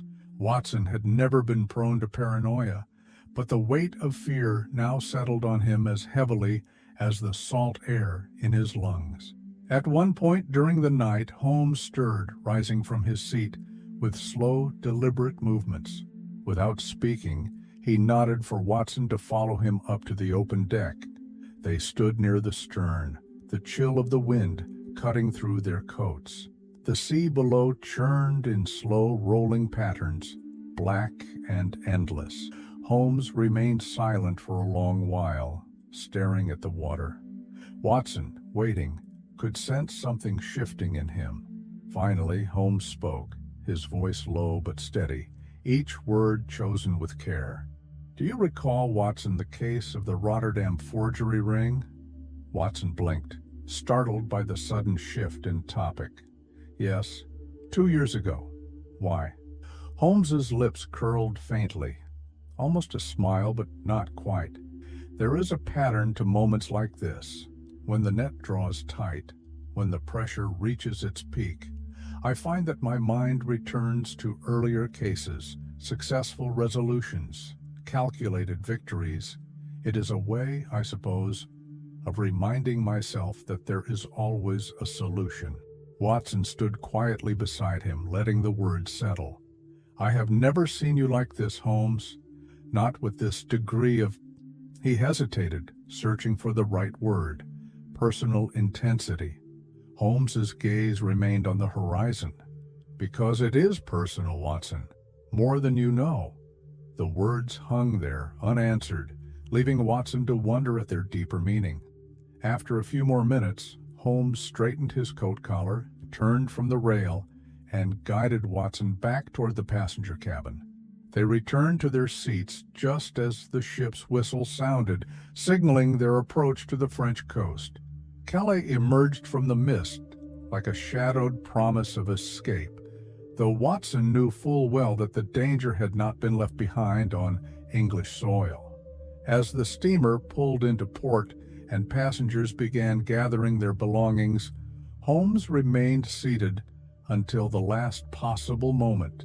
Only when the crowd thickened near the gangway did he stand, pulling his hat low over his eyes. "We blend with the others now," he said quietly. "No sudden movements, no hesitation. Once ashore, we change trains, change names, change direction if necessary." Watson nodded, tightening his grip on his coat buttons, following closely behind Holmes as they descended the narrow steps toward the dock. The night air in Calais was colder than expected, sharp enough to sting the skin. The gas lights along the harbor burned low, casting long, uneven shadows across the damp cobblestones.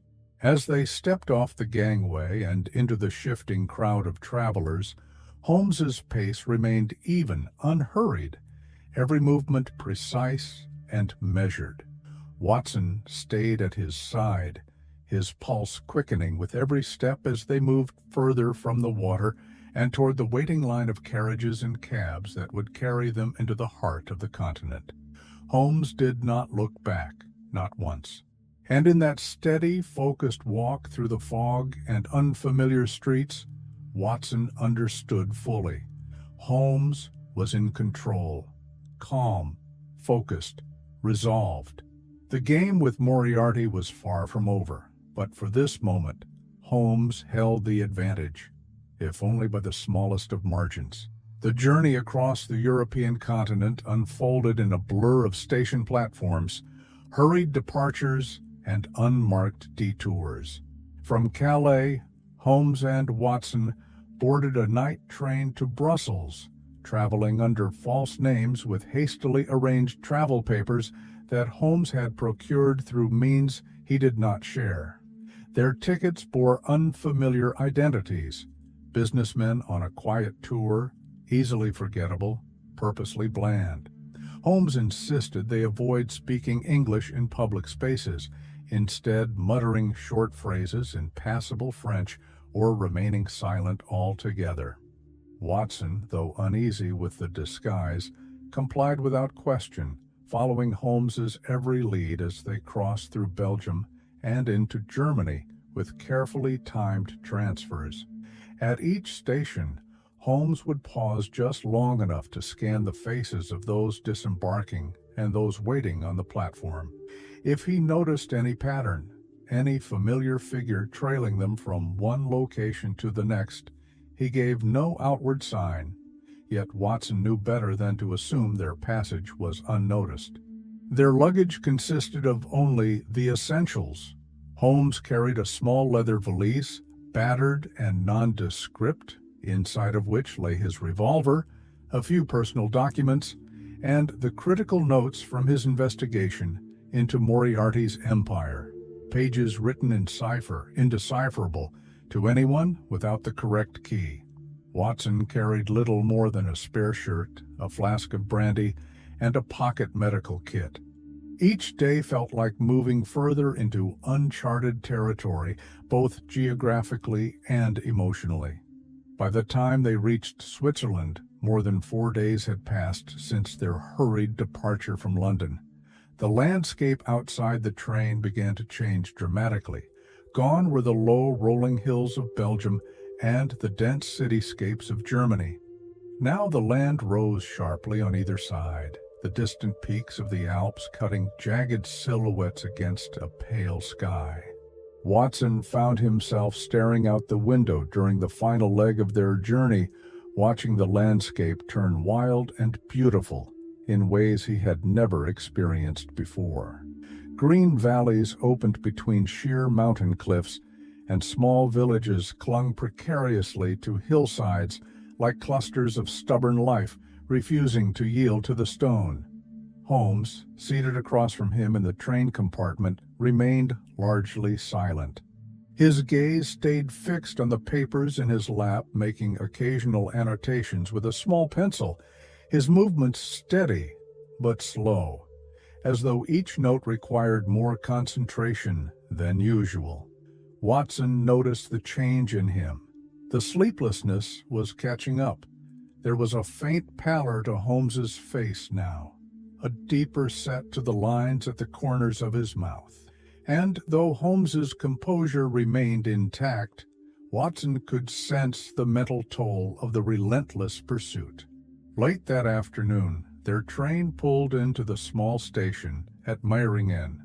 The village, nestled deep within the Bernese Oberland, appeared like something from another world. The air was crisp and thin, carrying the scent of pine and distant snow.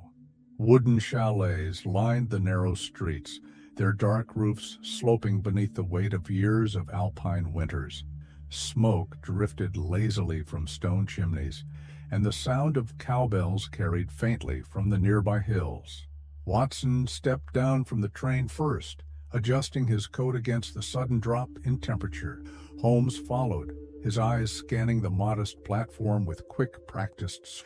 There were few other passengers, a young couple wrapped in heavy cloaks, a local tradesman unloading crates from the baggage car, and a station attendant stacking luggage on a wooden cart. Holmes spoke quietly beside him. "This will do. Quiet. Remote. Few opportunities for our friends to blend with the crowd."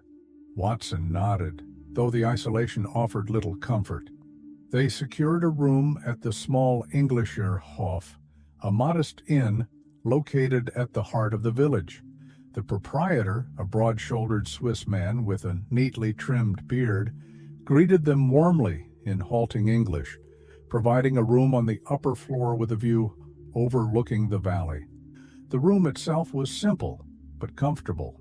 2 beds, a small writing desk, and a single window framed by heavy curtains. From the window, Watson could just make out the line of a footpath winding toward the forested slopes to the south. Beyond that, the snow-fed spray of the Reichenbach Falls could be seen in the distance, cascading from the cliffs above, like a silver ribbon unraveling across the rocks. Watson stood at the window, taking in the view, feeling both awed and unsettled by the raw power of the waterfall. Holmes moved about the room with quiet efficiency, checking the locks on the door and examining the window frame for weaknesses. Even here, in this remote corner of Europe, Holmes trusted nothing and no one without verification. As evening settled over Meiringen, they dined modestly in the inn's small common room. Holmes ate sparingly, sipping only at a glass of red wine, while Watson forced himself to consume enough to maintain his strength. Holmes spoke little during the meal, offering only short, practical comments about their next steps. He instructed Watson to remain inside the inn for most of the following day, avoid speaking with other guests, and keep his revolver close. After dinner, Holmes retired to the room early, sitting near the window with his notebook, while Watson stretched out on the bed, staring at the ceiling, sleep refusing to come despite his exhaustion. The sound of the falls reached them even from this distance, a low, steady roar that ebbed and swelled with the wind. Watson closed his eyes briefly, feeling the weariness settle over him like a heavy blanket. But beneath the fatigue, the unease remained. Something was drawing closer. The sense of finality hung in the air, silent, invisible, but undeniable. And as Watson drifted toward uneasy sleep, Holmes remained at the window, watching, waiting, always calculating. The morning light over Meiringen arrived pale and subdued, filtered through a ceiling of thin, fast-moving clouds that streaked across the sky like hurried travelers themselves. The air was crisp, tinged with the scent of wet earth and pine, and the ever-present sound of the Reichenbach Falls murmured in the background, rising and falling with the shifting breeze. Watson awoke earlier than usual, stirred by a sense of disquiet he could not explain. For several moments he lay still in bed, listening to the distant roar of the water and the occasional creak of the inn's old wooden frame settling in the cool morning air. Turning his head, he saw Holmes seated at the small writing desk near the window, already fully dressed, gazing out at the valley below with an expression Watson had rarely seen. Holmes was still, not in the sharp, calculated way Watson was accustomed to, but in a manner that suggested inward reflection rather than observation. One hand rested against his chin, his fingers unmoving, his elbow propped on the edge of the desk. For a long time, Holmes said nothing. Watson sat up slowly, rubbing the sleep from his eyes. "Good morning," he said quietly, though the words felt strange in the heavy air. Holmes did not immediately reply. When he did, his voice was soft, lacking its usual crispness. "Good morning, Watson." The tone unsettled Watson. There was something weighted in it, something distant. Rising, Watson crossed the room and stood near the window, following Holmes's gaze toward the distant cliffs, where the waterfall crashed over the rocks, sending white spray upward in great plumes. The sound of the water filled the space between them like a low, relentless drumbeat. After several seconds, Holmes spoke again. "Beautiful, is it not?" Watson nodded, surprised by the sentiment. Holmes rarely commented on natural beauty. His mind was usually consumed by matters of logic and analysis, rarely pausing for appreciation of scenery. Holmes turned toward him, and for the first time in days, Watson noticed the full extent of exhaustion etched into his friend's features. The dark circles beneath Holmes's eyes had deepened, and there was a hollowness to his cheeks that the dim light of the room did little to hide. Watson watched as Holmes stood and moved slowly to the small wash basin in the corner. He splashed cold water onto his face, then paused, hands resting on either side of the basin, as though the simple act of standing upright now required more effort than before.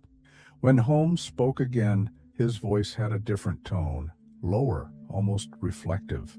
"There are moments, Watson, moments when even the most logical mind cannot ignore certain inevitabilities." Watson frowned. "What are you talking about, Holmes?" Holmes dried his face with a towel, then turned back toward the window. "We are nearing the end of this matter. You know it as well as I do." Watson hesitated before replying. "If you mean that we'll soon be rid of Moriarty's pursuit, then yes, I believe so. But if you mean something else, something—" He left the sentence unfinished, unwilling to give voice to the darker thoughts pressing at the edge of his mind. Holmes gave a faint, almost imperceptible smile, a smile that held no joy. "There are certain equations, Watson, certain lines of probability that converge only in one direction. I have run through every possible variation of this game. I have anticipated his strategies, weighed his likely responses. There remains, I fear, only one inevitable conclusion." Watson's chest tightened. "You speak as though—" Holmes cut him off gently. "As though I expect to die?" Watson's throat went dry. Holmes moved back to the desk, opened his notebook, and began making a series of short, quick notations, his pencil scratching across the paper with mechanical precision. "Let us not speak in such absolutes, Watson," he said, without looking up. "But I would be remiss if I did not prepare for every possibility." Watson took a step forward, his voice more forceful now. "Holmes, if you believe for even a moment that your life is in immediate danger, then let us go to the authorities here. Let us call for help. There must be some way to—" Holmes set his pencil down, meeting Watson's gaze with unwavering calm. "I appreciate your loyalty more than I can say, but you must trust me when I tell you that the only help I need right now is your continued presence, and your readiness to act should I require it."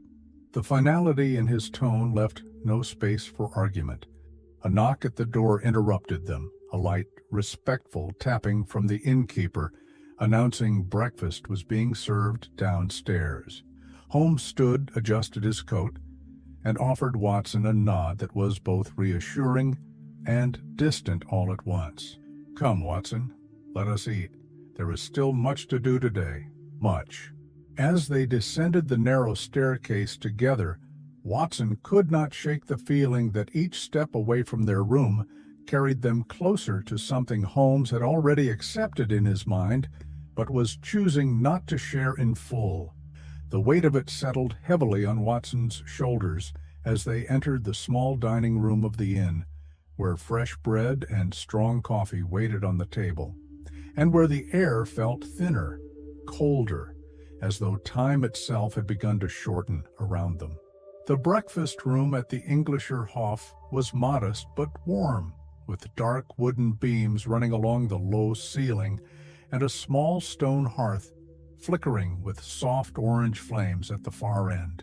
The smell of freshly baked bread and strong coffee filled the air, mingling with the faint traces of pine smoke drifting in from outside. Holmes and Watson sat at a corner table, separated from the few other guests by a wide space of polished floorboards and quiet distance. There was a gentle hum of conversation from a German couple seated by the window, their voices low and indistinct. An elderly Swiss gentleman sat alone by the hearth, stirring a bowl of porridge with absent-minded slowness. Holmes, as expected, barely touched his food. He poured himself a single cup of coffee, but let it sit untouched as he reviewed a folded sheet of notes resting beside his plate. Every few moments he glanced toward the window as though measuring the angle of the morning light, or tracking the slow movement of clouds above the valley. Watson, struggling with the weight of their earlier conversation, forced himself to eat, knowing he would need the strength for whatever lay ahead. The meal passed with little conversation between them, their silence broken only when the innkeeper's young assistant entered the room, carrying a small tray with a folded piece of paper placed carefully at its center. The boy approached their table, stopping just beside Holmes. "For you, sir," the boy said in halting English, his cheeks flushed from running up from the front desk. "A message just delivered from the post office." Holmes's eyes sharpened at once. He set down his cup and took the note with deliberate care. "Thank you," he said quietly. The boy nodded, then retreated, leaving Holmes and Watson alone once more. Watson watched intently as Holmes unfolded the paper. For a brief moment, Holmes's expression remained neutral, his eyes scanning the short message with professional detachment. But then, almost imperceptibly, something changed. The slight narrowing of his eyes, a subtle tightening at the corner of his mouth. Watson leaned forward instinctively. "What is it?" Holmes held the paper between two fingers, lowering it slowly to the table without immediately answering. "It appears, Watson," he said after a pause, "that there is a lady, an Englishwoman, staying at a nearby pension, gravely ill, according to this note, in need of immediate medical attention." Watson blinked, caught off guard by the sudden and unexpected nature of the message. "A medical emergency? Here?" Holmes nodded once, his voice carefully measured. "So it says." The message was addressed directly to me, by name. Watson's brow furrowed. "Addressed to you?" Holmes's gaze remained on the paper, his mind already shifting through possibilities, probabilities, and motives. The handwriting was unfamiliar, hurried, perhaps written under stress, or perhaps he trailed off, the sentence unfinished, lost somewhere between calculation and instinct. Watson stood. "Then I must go at once. If the situation is as urgent as this implies, every moment counts." Holmes looked up sharply. "Wait!" Watson froze in place. Holmes rose, folding the paper carefully and slipping it into his coat pocket. "Before you go, remember this. Do not accept what you see at face value. Observe everything, every detail. The messenger, the house, the people inside. There are too many unknowns for my liking." Watson nodded. "You suspect this is not what it seems?" Holmes's expression darkened. "I suspect everything at this point, Watson." Watson moved toward the door, pausing only to collect his medical bag from the room upstairs. Within minutes, he was on foot, following the narrow street through the village toward the address mentioned in the note. The morning air felt colder now, the clouds hanging lower than before, as though the mountains themselves had shifted closer. As Watson walked, the village unfolded in quiet, sleepy stillness around him. The sound of the falls in the distance remained steady, but now it seemed to echo with greater intensity, each roar of water against rock marking time in slow, ominous beats. Watson moved with urgency, but beneath his doctor's instincts, another awareness grew, a persistent, uneasy thought repeating in the back of his mind. Holmes's warning lingered with him, growing louder with every step away from the safety of the inn. Do not accept what you see at face value. Observe everything. Watson tightened his grip on the handle of his medical bag, heart beating faster, already sensing that this sudden call was more than it appeared. And somewhere, back at the Englischerhof, Holmes remained behind, alone. Watson moved quickly through the narrow streets of Meiringen, his footsteps echoing softly against the cobblestones, each step marked with a mixture of urgency and hesitation. The cold morning air nipped at his face and hands, and, though he clutched his medical bag with practiced familiarity, a part of him could not shake the growing suspicion curling in his gut. The village, though small, felt like a maze that morning. The low mist that had settled over the rooftops gave the place an almost dreamlike quality. Wooden houses lined the narrow roads, their dark beams damp from the lingering fog. Smoke rose lazily from chimneys, disappearing into the overcast sky above. Watson moved past a row of shuttered shops, the scent of baking bread drifting from one corner bakery that had just opened for business. Somewhere nearby, a church bell tolled the half-hour, its sound cutting through the morning stillness with an almost startling clarity. Yet, despite the everyday life unfolding around him, Watson could not shake the sensation that he was being observed. He glanced behind him more than once, eyes sweeping across the few early risers on the street. An old man arranging crates outside a small grocer's, a woman with a basket of laundry, and a child chasing a wooden hoop along the path. None of them paid him any mind, and yet the weight of unseen eyes pressed on him. The address mentioned in the note was on the outskirts of the village, along a path that curved gently upward toward a row of scattered guest houses nestled near the base of the forested slopes.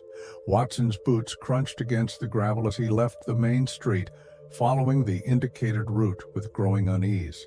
His thoughts shifted back to Holmes's warning, spoken with such rare, measured seriousness at breakfast. Do not accept what you see at face value. The words played over and over in Watson's mind like a slow-turning wheel. As he continued uphill, the sound of the Reichenbach Falls grew louder, the roar of water bouncing off the cliff faces and filtering down through the trees. The air felt damp and heavy with moisture, the scent of wet stone and moss thickening. As he approached the edge of the woods, Watson soon reached the pension house described in the message, a modest two-story building with dark wooden siding and white shutters, sitting just beyond a small garden lined with low stone walls. The roof sloped steeply as most Swiss houses did, prepared for winter snow that would arrive in just a few months' time. He approached the front door, noting the absence of visible movement inside. No figures behind the curtains, no voices from within, not even the usual sounds of morning activity one would expect from such a house. Watson paused at the doorstep, shifting his medical bag from one hand to the other. Something was wrong. Still, duty pushed him forward. He knocked firmly. For several seconds, there was no response. Then, just as he was about to knock again, the door creaked open by a narrow inch. A young woman stood there, pale and thin, dressed in a plain dress with a white apron tied at the waist. Her face showed no expression beyond a kind of dull surprise. "Yes?" she asked softly, her voice barely above a whisper. Watson cleared his throat. "I was told there is an English lady here, seriously ill, in need of medical assistance." The girl blinked, hesitating for a moment, then stepped back to open the door wider. "Please, this way," she said, motioning him toward the narrow hallway beyond. Watson stepped inside, the wooden floor creaking beneath his weight. The air within the house was colder than expected, the windows closed tightly despite the dampness outside. As he followed the girl deeper into the house, Watson noted every detail with heightened awareness. The faded floral wallpaper, the smell of dust and damp fabric, the absence of any other voices or sounds of movement. He passed two closed doors before being led to a small parlor near the rear of the house. There, another woman sat by the fireplace, middle-aged, wrapped in a shawl, her face partially hidden beneath the folds of fabric. The girl gestured toward her. "This is the lady," she said softly, before stepping back into the hallway and disappearing from sight. Watson approached, lowering his bag onto the side table, but as he moved closer, something in the woman's posture struck him as strange. Her hands, resting on her lap, trembled slightly. But the tremor was not the unsteady shake of illness. It was tension, restraint. He cleared his throat gently. "Madam?" The woman turned just enough for Watson to catch a glimpse of her face. Her features were drawn, pale, but her eyes, they darted sideways, not toward him, but toward the window, and then back again. Watson froze. In that instant, something clicked in his mind. The entire scene, the quiet house, the hurried message, the pale girl, the seated figure, all of it felt wrong. A sudden noise from the front of the house, quick footsteps on the porch, sent a jolt through him. Without thinking, Watson stepped back, moving quickly toward the hallway, heart pounding.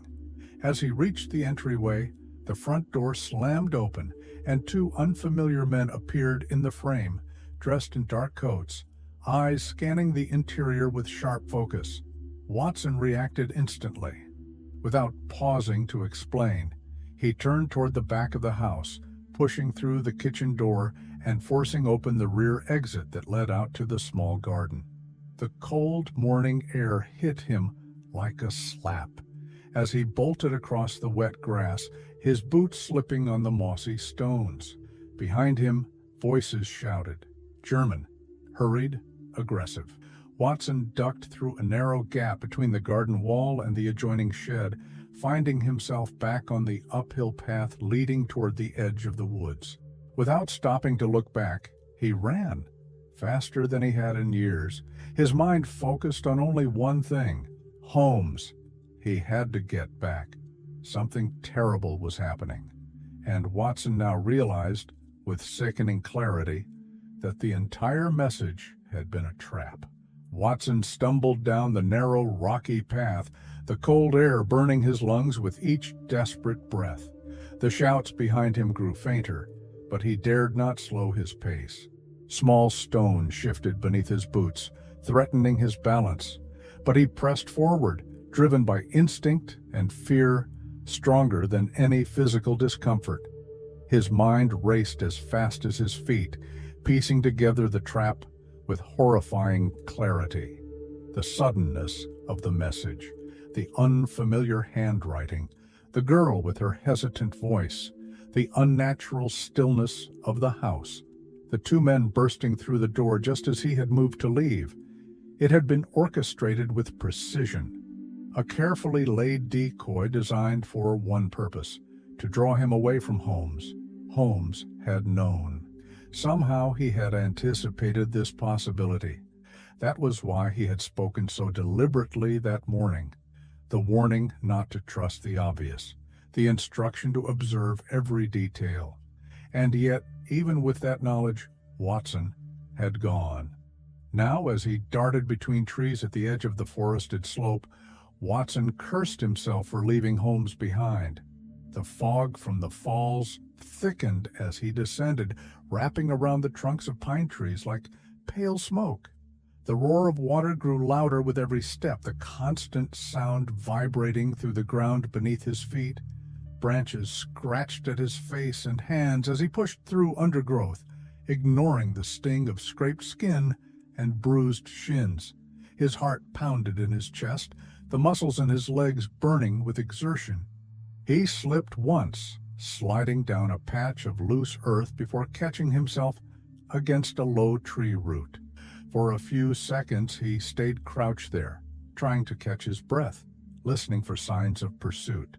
But there were no voices now, only the endless, dull roar of the Reichenbach Falls. Watson rose again, forcing himself to keep moving, cutting back toward the village as quickly as the terrain allowed. His eyes darted between the trees, every shadow now a potential threat, every rustle of leaves making him flinch. His coat, damp with sweat and morning mist, clung to his back, slowing him down. But he pushed on. When he finally emerged from the tree line and caught sight of the village rooftops below, relief flooded him. But it was short-lived.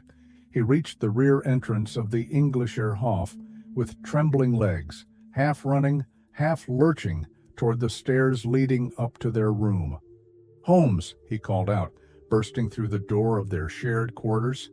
The room was empty. The bed remained neatly made.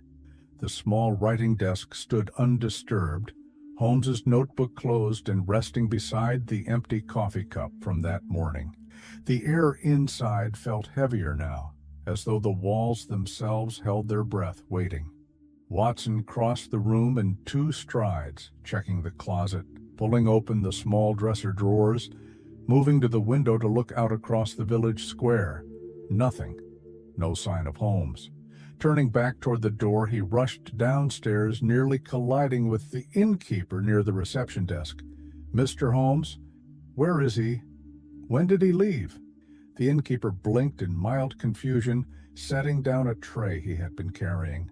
"Ah, your friend? He left perhaps 20 minutes ago. He said he wished to walk toward the falls." Watson's stomach sank. The falls. He bolted from the inn without waiting for further explanation. Crossing the village square at a near sprint, Watson reached the beginning of the trail that wound upward toward the Reichenbach Falls. The path, narrow and lined with patches of moss and loose stones, twisted its way through the forested slope, climbing steadily higher toward the cliff's edge. Watson barely noticed the beauty of the scene, the green of the trees, the glistening spray that hung in the air like a veil of mist, the birds startled into flight by his hurried footsteps. His focus remained fixed on one thing: reaching Holmes. Each bend in the trail brought new fear. Was he too late? Had Holmes already encountered danger? As he climbed higher, the roar of the falls grew deafening, a wall of sound that made it difficult to think, much less call out. The air grew colder, wetter, and with each step the path narrowed, the drop to the rocks below growing steeper and more threatening. Watson pushed on, chest heaving, breath coming in sharp, painful bursts. Then, rounding a final turn in the trail, he came upon a small clearing near the edge of the cliff. There, half hidden among scattered stones and patches of grass, lay Holmes's walking stick. Watson froze, staring at it. It lay precisely where Holmes would have dropped it, if startled, or worse, dragged away. The ground nearby showed scuffed footprints, deep and chaotic, suggesting a struggle, or a chase, or both. Watson's eyes scanned the area in desperation. Beyond the walking stick, the path ended at the brink of the cliff. Just beyond, the falls cascaded downward with overwhelming force, the white water crashing onto the rocks far below in a ceaseless, thundering curtain. The spray from the falls soaked the air, leaving Watson's face wet and cold, though whether from mist or fear-induced sweat, he could not tell. For a long moment he stood there, staring at the empty space where Holmes should have been. Then something caught his eye. Tucked into a crevice in the rocks, wedged carefully between 2 stones, was a small folded piece of paper. Watson's heart lurched as he stepped forward, reaching for it with trembling fingers. It was a note, and the handwriting, unmistakably Holmes's. With shaking hands, Watson unfolded the paper and began to read. Watson stood frozen at the edge of the cliff, the damp note clutched tightly in his trembling hand, the paper already softening under the relentless spray from the Reichenbach Falls. The roar of the water filled his ears, vibrating through his chest and making the very ground beneath him seem alive and shifting. For several long moments, he could not move. The sound of the falls, the mist soaking through his coat, the cold tightening around him, none of it registered fully. His entire focus rested on the few lines written in Holmes's unmistakable, firm handwriting. "Watson, should you find this, it means the worst has come to pass. There was no other course. Moriarty has arrived. I go now to meet him. Do not follow. Preserve yourself. Return to London. Complete what must be done." Sherlock Holmes Watson's knees nearly buckled as he sank onto the damp earth, reading the words over again, as if repetition might change their meaning. He stared out over the edge of the cliff, blinking against the mist, forcing his vision to cut through the shifting white spray. But there was nothing to see, only the endless plummet of water crashing against the jagged rocks far below. Forcing himself to move, Watson stood and surveyed the immediate area with professional focus, his instincts as both a doctor and a soldier taking control despite the emotional storm building inside him. He examined the ground near the cliff's edge. There were clear signs of a struggle, deep impressions in the soft earth where feet had shifted, twisted, and pushed against the ground. The grass had been torn loose in places, and a small stone, about the size of Watson's fist, lay dislodged from its original resting place. Further to the right, parallel sets of footprints led directly to the cliff's brink and stopped there. Watson's breath caught painfully in his throat. Both sets of prints ended just inches from the precipice. There were no returning tracks, no indication that either man had stepped away. He lowered himself onto one knee, tracing the outline of the impressions with shaking fingers, as if doing so might yield some overlooked clue. But there was no mistake. 2 men had stood here, 2 men had struggled here, and both had gone over. Watson's pulse raced as he stepped back, looking upward toward the overhanging rock face, then downward toward the deadly chasm below. The spray from the falls made it impossible to see the base of the cliff with any clarity. Only the distant, blurred suggestion of white foam and jagged black stone hinted at the violent landing that waited for anything or anyone that had fallen from this height. His hands trembled as he refolded the note and tucked it carefully into the inner pocket of his coat. He stood there for a long time, staring down at the walking stick still lying near the path, its polished wood now slick with moisture, as though even it mourned the loss of its owner. Watson stepped away, retracing his path down the narrow trail with slow, reluctant steps, each one heavier than the last. The forest seemed quieter now, the birds silenced by the thunder of the falls and the weight of what had just occurred. By the time Watson reached the lower slope, he was soaked through, both from the mist and from sweat that now clung cold against his skin. When he reached the village, he walked directly back to the Englischer Hof. The innkeeper met him at the door, but one glance at Watson's face silenced any questions the man might have asked. Watson climbed the stairs to their room and entered with mechanical slowness. He sat at the small desk, pulling Holmes's notebook toward him, placing it gently beside the note retrieved from the rocks. For several minutes he remained there, staring down at the paper, unable to move, unable to think beyond the overwhelming reality pressing into him from every direction. Finally, with a trembling hand, he reached for a blank sheet of writing paper, dipped Holmes's fountain pen into the inkwell, and began to write. The first words were uneven, interrupted by a silent tremor that ran through his entire body. "My dear Holmes," but he stopped. No. Instead, he turned to a fresh sheet, knowing that the world needed to hear this story, not just as an account for the authorities, but as a final tribute to the man who had, for so many years, stood at his side.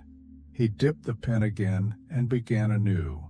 "It is with a heavy and sorrowful heart that I now sit to record the closing chapter in the career of my dear friend Sherlock Holmes." Outside, the falls continued to roar, their voice unchanging, indifferent to the grief unfolding in the small room above the village square. Watson kept writing. The words did not come easily, but still, he wrote. Later that same day, after the initial shock had dulled just enough for Watson to regain some semblance of composure, he returned to the falls.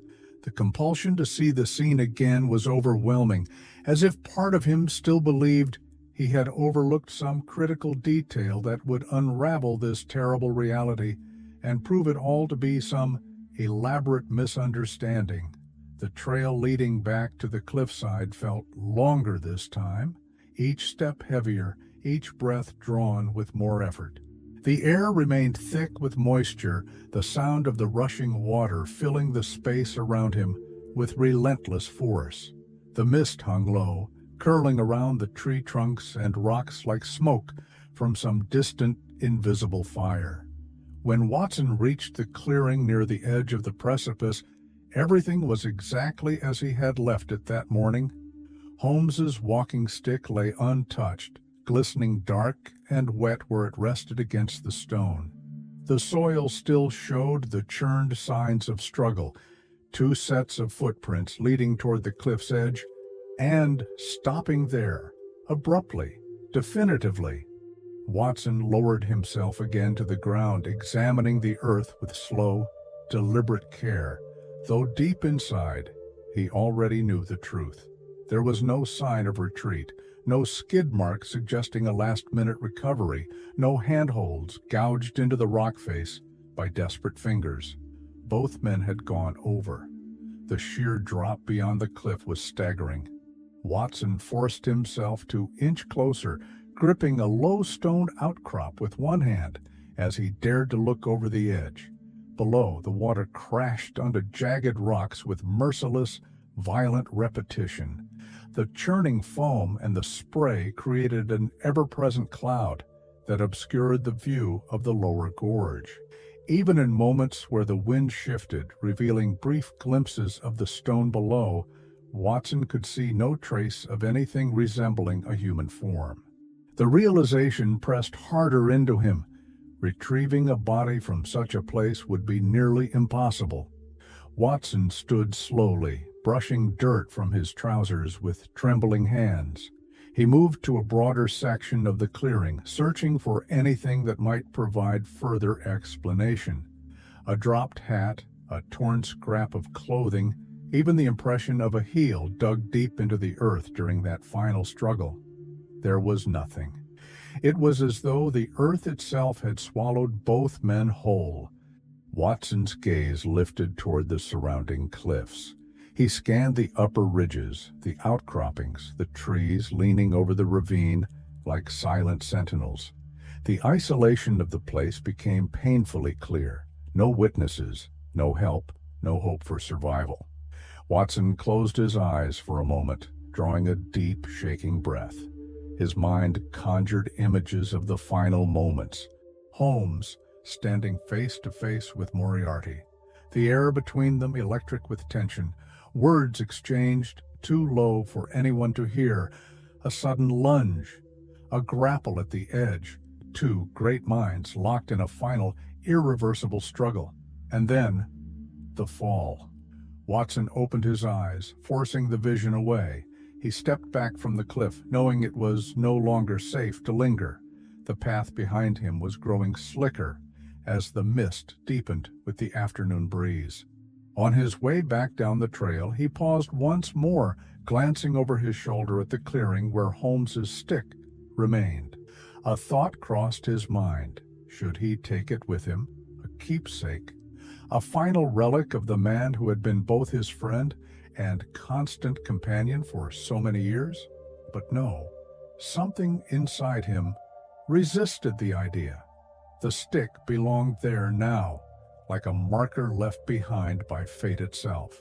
When Watson returned to the village, the streets remained quiet. The few villagers he passed offered polite nods but said nothing, unaware of the private tragedy that had unfolded high above their small town. Back in his room at the Englischer Hof, Watson removed his damp coat, hung it carefully by the door, and sat at the desk once more. There, with heavy limbs and burning eyes, he began to write in earnest. Every detail of the scene at the falls, every observation, every scrap of evidence, every emotion he dared put into words. It would be a long account, difficult and painful, but necessary. Holmes deserved that much, and as Watson dipped his pen again, the roar of the Reichenbach Falls continued in the distance, as steady and relentless as grief itself. Watson sat at the small desk in their room at the Englischer Hof, staring at the folded note he had recovered from the rocks near the cliff. For the last hour, he had simply held it in his hands, turning it over again and again, unable to bring himself to unfold it a second time. The paper, though damp at the edges from the mist of the falls, remained mostly intact. Holmes had placed it carefully between the stones, protected from the worst of the spray. The handwriting on the outside was clear and unmistakable. For Dr. John H. Watson. Seeing his name written in Holmes's familiar, precise script sent a fresh wave of emotion rising in Watson's throat. The weight of the note in his hand felt far heavier than the paper itself could account for. Taking a steadying breath, Watson unfolded the letter, smoothing the creases with slow, deliberate movements. He let his eyes rest for a brief moment on the first line before beginning to read aloud, as though speaking the words might help to steady his heart. Watson, by the time you read this, I fear the outcome between Professor Moriarty and myself will have reached its final and inevitable conclusion. I wish there had been another way. I have turned over every alternative in my mind, calculated every variation of action and consequence, and yet all roads converge on this point. There is no escaping it now. You have been the best and truest friend that a man in my profession could ever hope to find. Your loyalty, your patience, your steady hand in times of chaos, they have been the constant that allowed me to continue my work for as long as I did. But now, I must finish what I started. Moriarty has come for me personally, as I knew he eventually would. The confrontation cannot be avoided. If I were to flee, he would follow, bringing danger to others, to you, to innocent lives. If I were to wait, he would strike when my guard is weakest. And so, I choose the only ground where I can face him with whatever advantage remains to me. Here, at the Reichenbach Falls, the location is fitting, remote, isolated, no witnesses, no interference, no opportunity for others to intervene and become collateral in a struggle that must be mine alone. I have no illusions about the outcome. I do not know if my efforts to dismantle his network will succeed after my passing. That burden will fall now to those who remain. I trust you to see that the evidence reaches the right hands, Lestrade, Gregson, even Mycroft if necessary. In my small box at Baker Street, beneath the false bottom, you will find documents that may assist you further. Use them as you see fit. Most importantly, I ask only that you remember me not for this ending, but for the work we did together. The case is solved, the wrongs righted, the lives saved, however few or many they may have been. Do not allow bitterness or sorrow to take root, Watson. I make this choice with clear mind and steady heart. And if, by some narrow chance, I survive this day, I shall find you again. Of that you have my word. Until then, goodbye, my dear friend. Sherlock Holmes. Watson lowered the note slowly, his hands trembling as the final words sank in fully. The room felt impossibly quiet, as though the entire world outside had paused to let him absorb the meaning of each line. The mention of the false-bottomed box at Baker Street registered faintly in the back of his mind, an unfinished task waiting for him in London. But in this moment, that seemed impossibly distant. What weighed heavier was the tone of the letter, the finality, the resolve, and most haunting of all, the calm acceptance with which Holmes had written his own farewell. Watson sat motionless for several minutes, the note resting open on the desk in front of him. His gaze drifted toward the window, where the faint mist from the falls still lingered in the air, visible even from this distance. The sound of the water, endless and steady, filled the silence around him.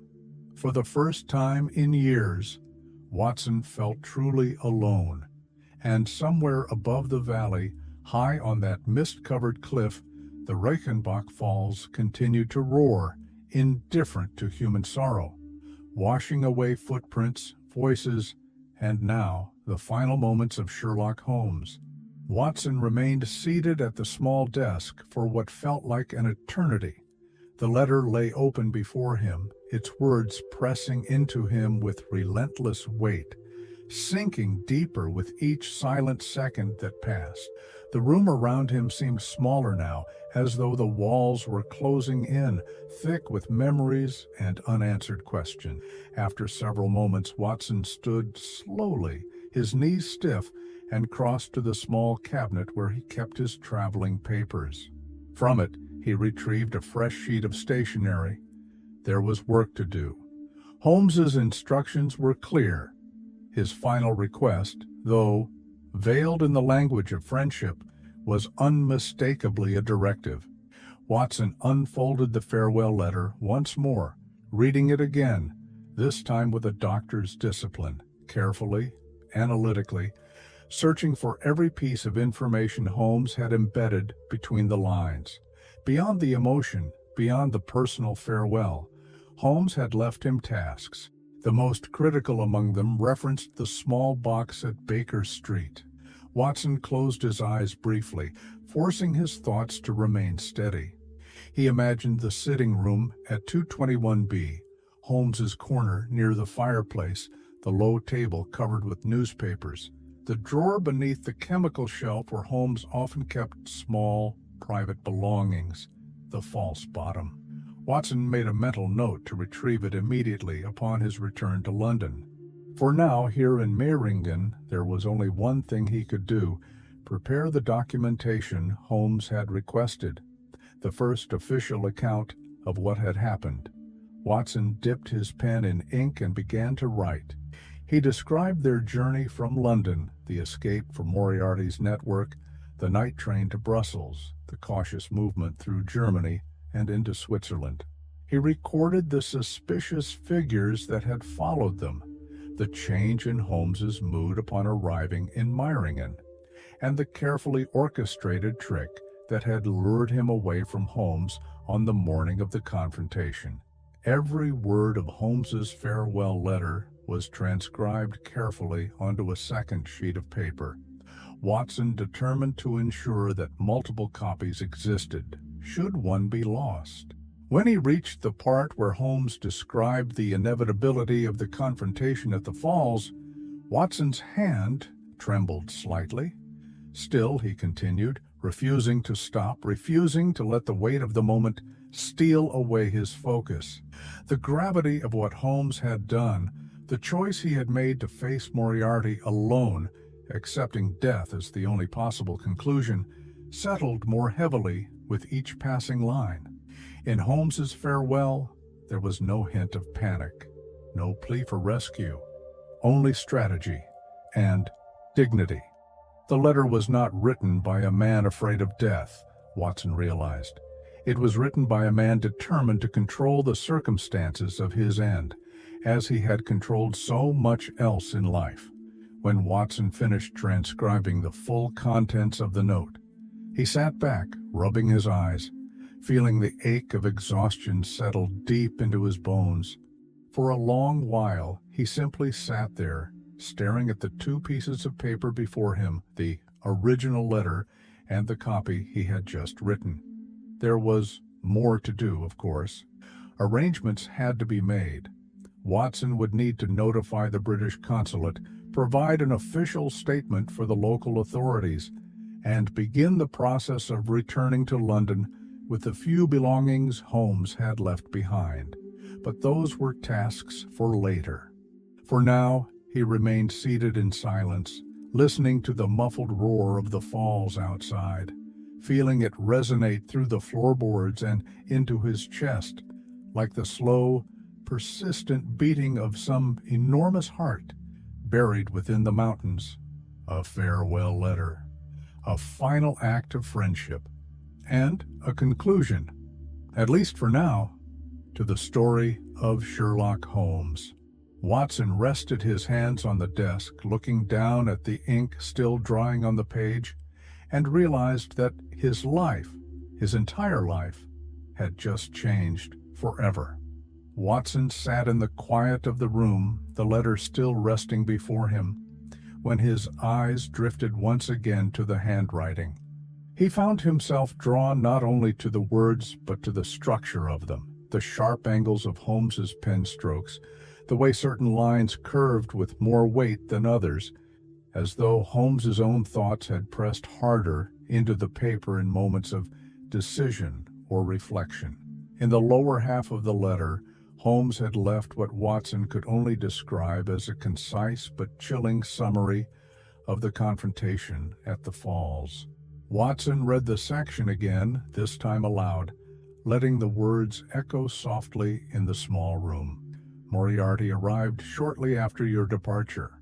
Watson could picture the moment with painful clarity, Holmes alone at the clearing, standing at the edge of that deadly cliff, with the roar of the Reichenbach Falls behind him and the mist curling at his feet like ghostly tendrils.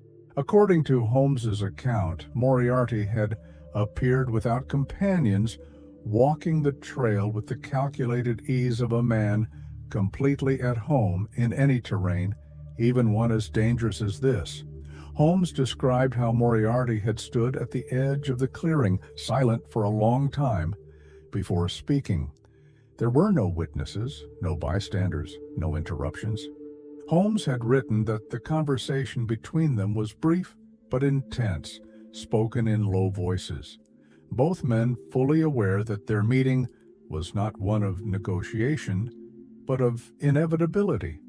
Moriarty, Holmes wrote, had come with one purpose. There was no pretense of escape, no offer of surrender. Moriarty, true to his nature, had outlined the stakes in cold mathematical terms. Either Holmes would cease his pursuit of Moriarty's criminal network forever, or both of them would meet their end here, today, by force, if necessary. Holmes, with characteristic precision, had declined the first option.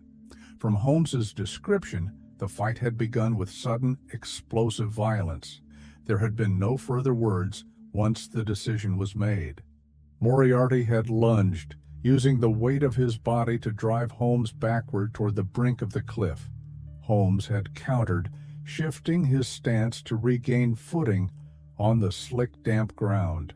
Both men had struggled fiercely, their boots slipping on the moss-covered stones, the spray from the falls soaking their clothes and making every movement dangerous and unpredictable. Holmes described how Moriarty had been stronger than he had anticipated, driven not by desperation but by sheer force of will, a man determined to drag his enemy into oblivion with him. The two had locked arms, grappling with equal parts skill and raw determination, each trying to unbalance the other while the sound of the falls thundered around them. Holmes noted that the footing gave way at several points, small stones crumbling beneath their weight, forcing them closer and closer to the cliff's edge with each passing second. In the final moments, Holmes admitted to making a calculated decision. There was no path back. Allowing Moriarty to survive this encounter would mean continued danger, not only for Holmes, but for countless others who might become targets in the future. The only solution left was final, absolute, and immediate. With a burst of strength drawn from the last reserves of his endurance, Holmes had twisted sharply, shifting his balance deliberately, using Moriarty's forward momentum against him. The letter described the exact moment of their fall. Holmes had felt the pull of gravity, the sensation of both bodies shifting beyond control, the roar of the falls growing louder with sudden, terrifying speed as the ground disappeared beneath their feet, and then nothing more. Holmes had ended the description there. No dramatics, no embellishment, just a cold, factual recounting of the inevitable outcome. Watson lowered the letter, closing his eyes briefly, fighting against the wave of emotion rising in his throat. In the simplicity of Holmes's words lay something more devastating than any elaborate goodbye could have achieved. It was not just a farewell. It was a final observation, written with the detached clarity of a man who had solved his last problem and accepted the cost of the solution.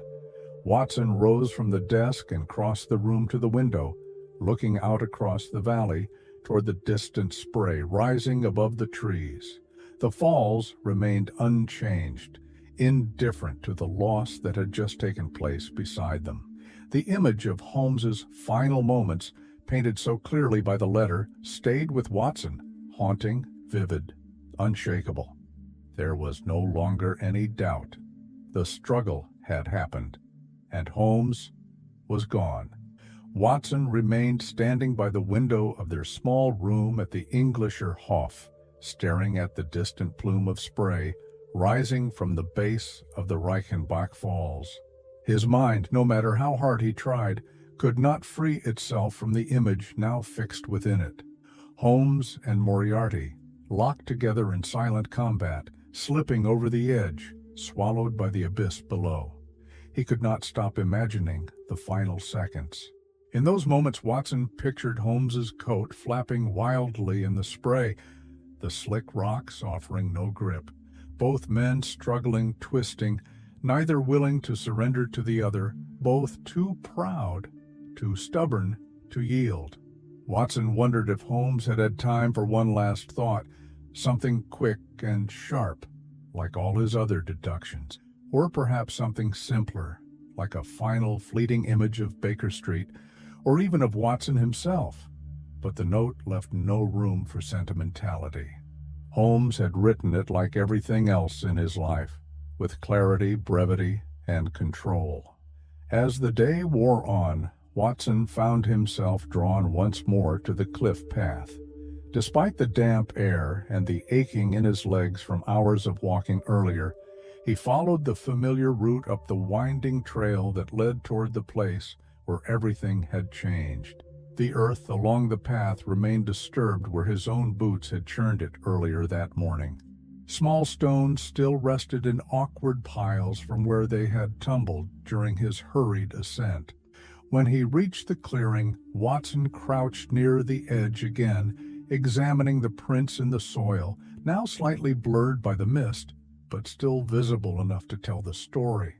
There was no question now. The two distinct sets of footprints moved toward the cliff's edge, intertwined, chaotic, marked by sudden shifts in weight and sharp turns of direction, evidence of the struggle. And then, nothing. Beyond the final impressions, there was only a sheer drop, a dizzying vertical descent toward the rocks far below. Watson scanned the ledge and the cliff face for any sign, any trace of clothing snagged on a branch, any indentation in the soft earth that might suggest a change in outcome. But there was none. Only the falls, crashing endlessly into the gorge beneath. Farther along the path, a narrow ridge led toward a small overhang that provided a slightly better vantage point.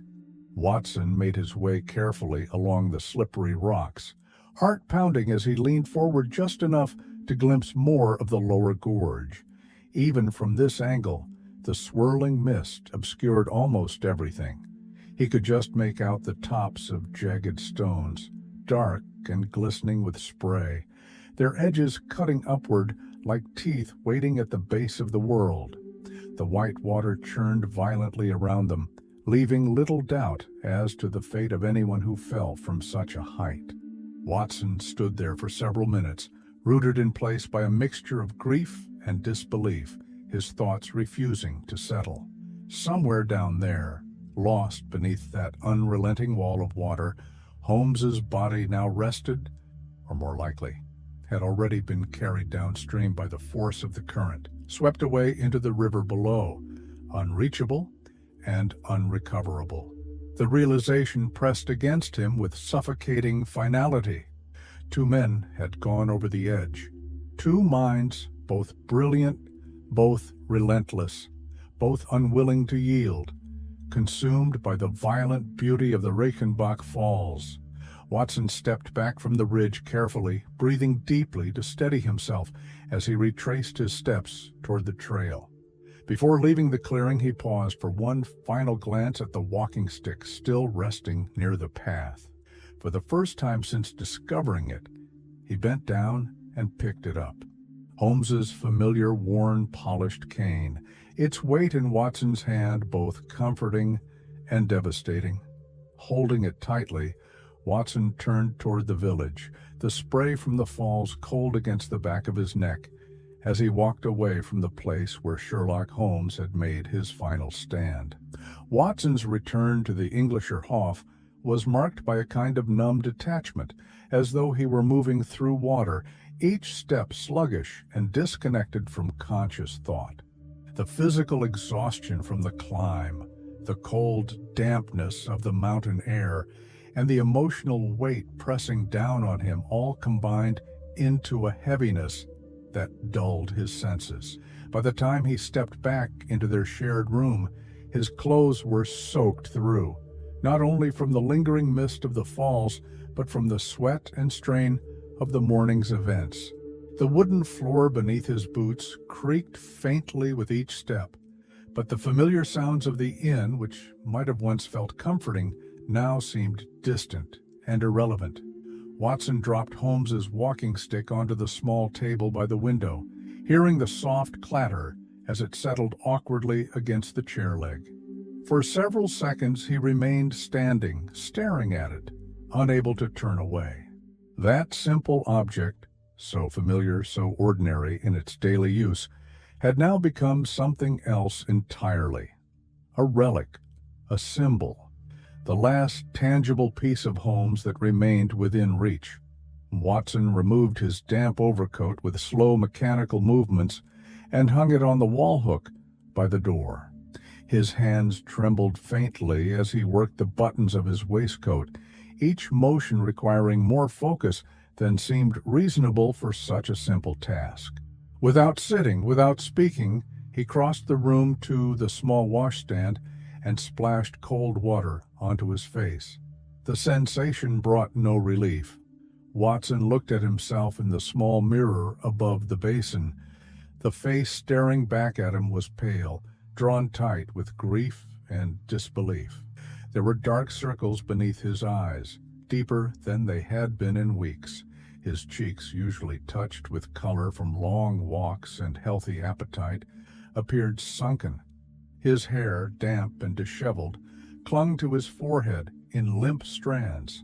For the first time since receiving the urgent message that had lured him from the inn, Watson allowed himself to sit.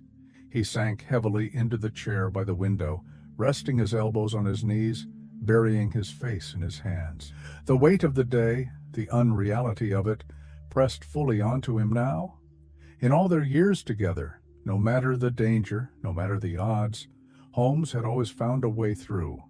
Watson had seen him survive injuries that would have felled other men, had watched him outthink adversaries far stronger, far better armed, far more ruthless. Holmes had slipped from traps, escaped impossible situations, and even in moments when Watson believed all hope was lost, Holmes had emerged, calm, intact, victorious. But not this time. This time there was no last-minute escape, no clever disguise, no sudden appearance at the door with that familiar, maddening smile. This time Holmes had fallen. Watson's breath caught painfully in his throat, his shoulders shaking as he fought back the overwhelming tide of grief rising within him. His hands, pressed tightly against his face, felt cold and useless. There were things he needed to do, letters to write, authorities to notify. Yet in that moment, none of it seemed possible. The room felt too small, the air too thin. His thoughts spiraled. Was there something more he could have done? Should he have ignored Holmes's warning and stayed by his side? Should he have seen through the trick that lured him away? Guilt gnawed at him, relentless and sharp. After what felt like hours, but could have been only minutes, there was a light knock at the door.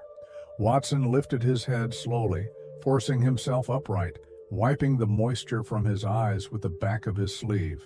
The innkeeper stood outside, hat in hand, his expression grave and respectful. "Sir, there is a message for you from the local authorities. They would like to speak with you about your friend." Watson swallowed hard, nodded, and stood. The time for mourning would come later, for now he had responsibilities to fulfill. He collected Holmes's walking stick, straightened his coat, and stepped out into the hallway, every movement heavy, every breath strained, the enormity of Holmes's absence following him with every step. And as he walked down the staircase toward the front entrance of the inn, he carried with him a grief that words could never fully describe. The small police station in Meiringen stood just off the village square, tucked between a general goods store and a modest bakery whose scent of fresh bread lingered faintly in the cool air. Watson approached the building with slow, deliberate steps, clutching Holmes's walking stick tightly in one hand as though it might anchor him to reality. Inside, the room was dimly lit, the wooden floor creaking beneath his feet as he entered. A young Swiss constable greeted him with a brief nod, guiding him toward the back office, where a more senior official waited behind a plain oak desk. The man, whose uniform bore the insignia of the Bernese district, rose as Watson entered, offering a hand and a somber expression that needed no translation. "Dr. Watson, please sit," the officer said, in formal but carefully softened English. Watson lowered himself into the chair, adjusting his coat across his knees as he fought to steady his voice. "Thank you." The officer opened a thin file folder on the desk, producing a single sheet of paper and a small, leather-bound notebook. "We received your statement, sir, and also the letter you found near the falls." He paused briefly, glancing down at Holmes's note before continuing. "A tragic occurrence. The path near the cliff is unforgiving." Watson nodded stiffly, his throat tight, unsure whether he could trust himself to speak. The officer continued with quiet efficiency, asking Watson to recount, once again, every detail of the morning, the note summoning him to the supposed medical emergency, his hurried departure from the inn, the arrival at the empty house, the men who had forced him to flee, and finally the discovery of Holmes's letter and the signs of struggle at the cliff's edge. Watson answered each question as clearly as he could, though at times his voice faltered, especially when describing the footprints that ended abruptly at the precipice. The officer took careful notes, his pen scratching lightly against the paper. When Watson finished, there was a long silence between them. "I'm afraid, Doctor, that recovering remains from such a location is nearly impossible," the officer said at last. "The current below the falls is strong. It feeds into the R River, which at this time of year is swollen from snowmelt. Even if something—" He stopped himself, clearing his throat. "Even if we search, it is unlikely we would find anything." Watson closed his eyes for a moment, absorbing the confirmation of what he already knew in his heart. The officer reached into a side drawer and withdrew a small envelope. "Your friend's personal effects, what we found in the room." Inside the envelope were modest items: Holmes's pocket watch, a single cufflink, and the small notebook Watson had often seen him writing in during their journey. Watson accepted the envelope with both hands, holding it carefully as though it might break. As he rose to leave, the officer placed a steady hand on Watson's shoulder. "I am sorry for your loss, sir. Your friend was well regarded, even here. Watson gave a faint nod, murmuring a quiet thank you before turning and leaving the station. Stepping outside, the afternoon light struck his face, cold and thin, filtered through layers of gray cloud. The village bustled quietly around him. A vendor selling apples rearranged his display. A group of school children chased one another along the far side of the square. An elderly couple stood near the fountain, speaking in soft German. Life continued as it always did, indifferent to individual grief. Watson stood there for several minutes, feeling the surreal divide between his internal world, broken, heavy, altered, forever, and the ordinary rhythm of the village moving around him. When he returned to the Englischer Hof, the innkeeper handed him a telegram that had arrived from Bern, a standard formality from the British consulate requesting that Watson come at his earliest convenience to provide an official deposition regarding Holmes's death. That task, too, would wait. Watson climbed the stairs slowly, entered the room once more, and sat at the desk where Holmes's farewell letter still rested. He retrieved the small notebook from the envelope of personal effects. Flipping through the pages, Watson found page after page of coded references, observations, sketches of train routes, and mathematical calculations. Holmes's mind preserved on paper in its most natural state, analytical, restless, endlessly searching for patterns. Watson closed the notebook, holding it against his chest for a long moment before placing it carefully inside his bag.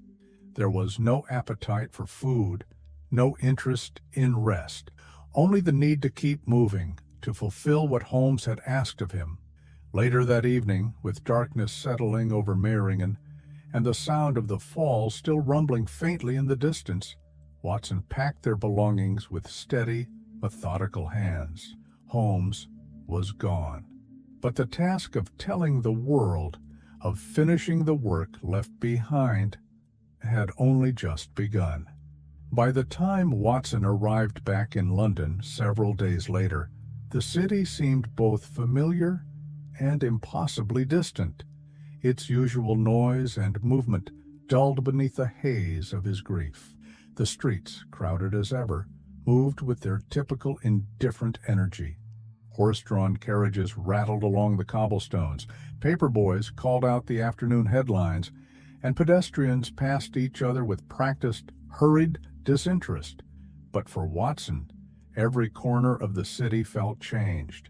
The sight of Baker Street struck him with particular force. As the cab turned the final corner and pulled to a stop in front of 221B, Watson sat frozen for a moment, staring at the darkened windows of their shared rooms. For the first time in years, he would step inside alone. He paid the driver with slow hands and climbed the stairs, one measured step at a time. The familiar creak of the floorboards greeted him as he opened the door. The sitting room was exactly as they had left it. Holmes's violin resting atop the side table, the Persian slipper where Holmes kept his tobacco still tucked near the mantel, the chemical corner filled with half-empty bottles and carefully labeled test tubes. The air smelled of dust and lingering pipe smoke. Watson stood in the center of the room, staring at Holmes's chair, and for several minutes he simply remained there, unable to move.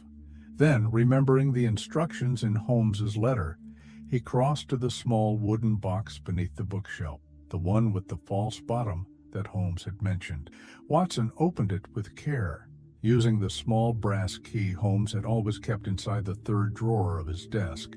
Beneath the velvet lining rested a thin bundle of documents, each carefully sealed and labeled in Holmes's unmistakable handwriting. Evidence, Moriarty Network, to be delivered to Scotland Yard. Immediately upon my death. Watson's throat tightened as he lifted the bundle, weighing it in his hands, feeling the responsibility settle on him like a physical force. By late that afternoon, Watson stood at the front steps of Scotland Yard, the envelope pressed securely beneath his arm.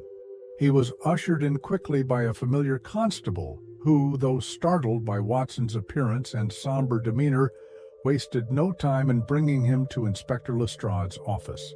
Lestrade rose from behind his desk the moment Watson entered.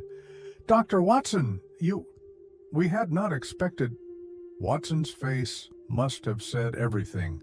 Lestrade's expression changed instantly, his mouth opening to speak before closing again, as though the weight of Holmes's absence had hit him in the chest without warning. Watson placed the bundle of papers carefully on the inspector's desk. "Holmes prepared this," he said quietly. "Before—" Watson stopped, unable to finish the sentence. Lestrade nodded, his features tightening with emotion he clearly struggled to contain. Without hesitation, he opened the file and began reading. For the next half hour, Watson remained seated near the door as Lestrade worked through the documents, his eyes widening as he pieced together the full scale of what Holmes had compiled. The contents of the file were devastatingly thorough.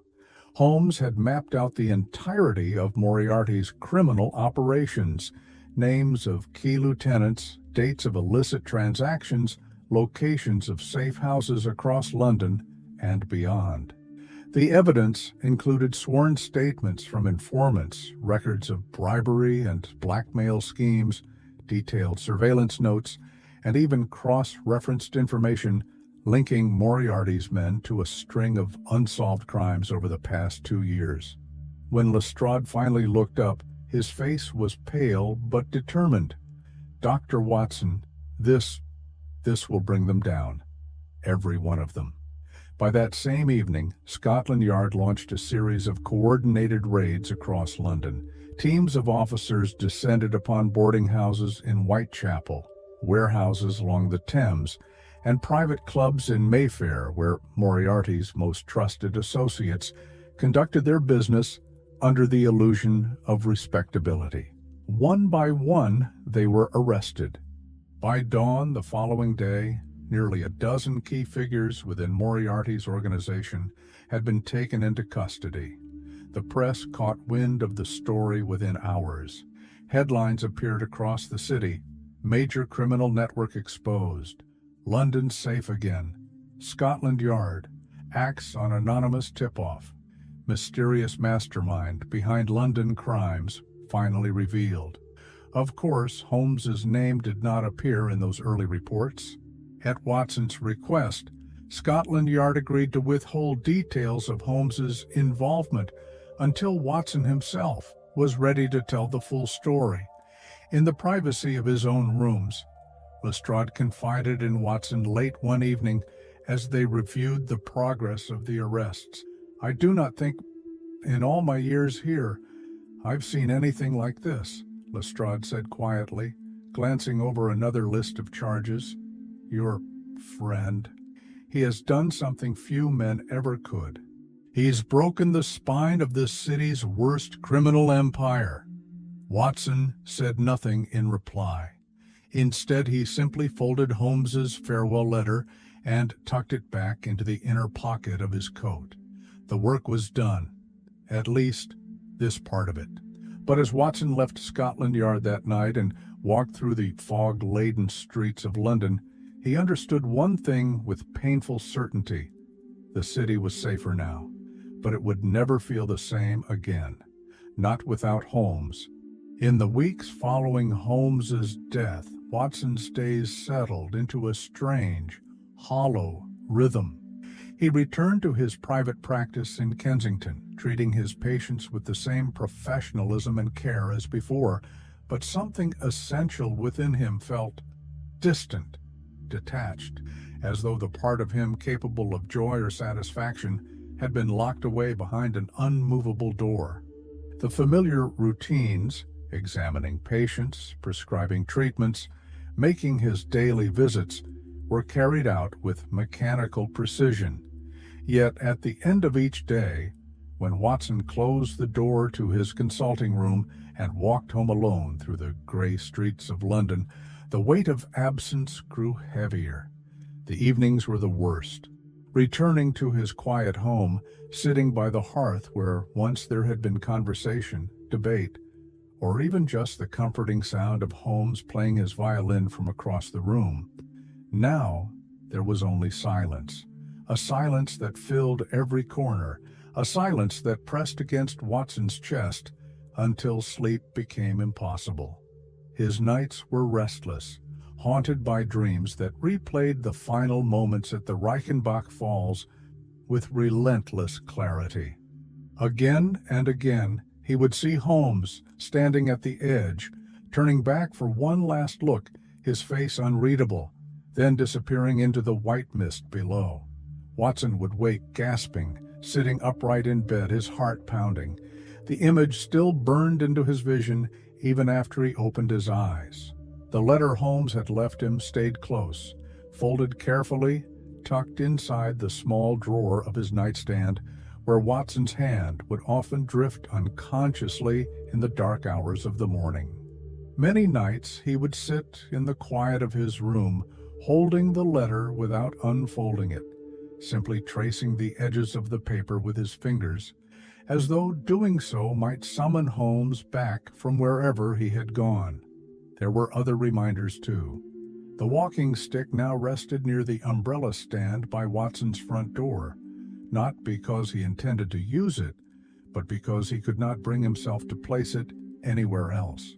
The small notebook containing Holmes's coded observations about Moriarty's network sat on a shelf above his writing desk, untouched since the day he returned from Scotland Yard. Watson found he could not open it. Not yet. The handwriting alone would be too much.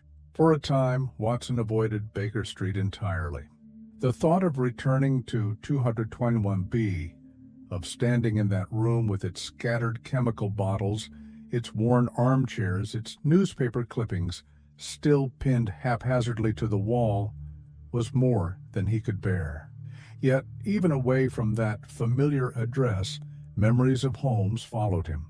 Crossing Waterloo Bridge, Watson would pause and imagine Holmes walking just ahead, coat flapping in the wind, head bent in thought, muttering deductions half aloud to himself. Passing the British Museum, Watson would remember lazy afternoons spent there. Holmes buried in obscure volumes, Watson dozing beside him with a medical journal. Walking through Hyde Park, he could almost hear Holmes explaining the migration patterns of London's bird population with far more intensity than the topic seemed to warrant. It was inescapable. Holmes was everywhere and nowhere at once. One cold evening, as rain began to fall lightly across the city, Watson finally allowed himself a slow walk toward Baker Street. He stood across the road for nearly 10 minutes, staring at the familiar door, watching the gas lamp flickering at the corner, listening to the muffled sounds of life continuing inside.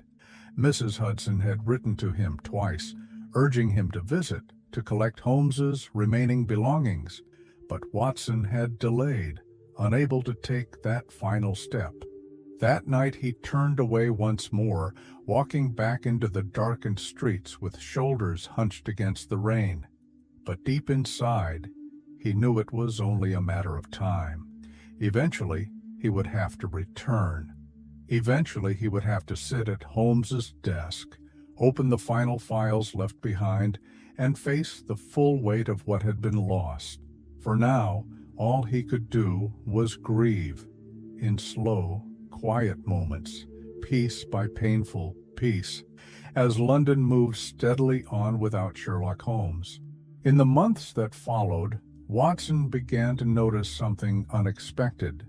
Though the physical absence of Holmes remained an open wound, London itself had begun to change in subtle ways as a result of Holmes's final sacrifice. Reports from Scotland Yard filtered into the daily newspapers.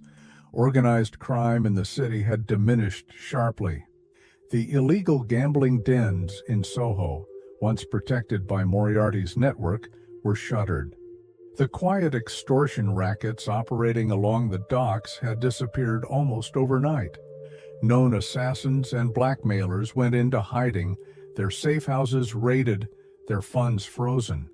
The underworld, once confident and untouchable, now operated in scattered fragments, leaderless, fearful, and uncertain. It became clear to Watson as he read these reports over breakfast or during idle hours between patient visits that Holmes had achieved what few others could.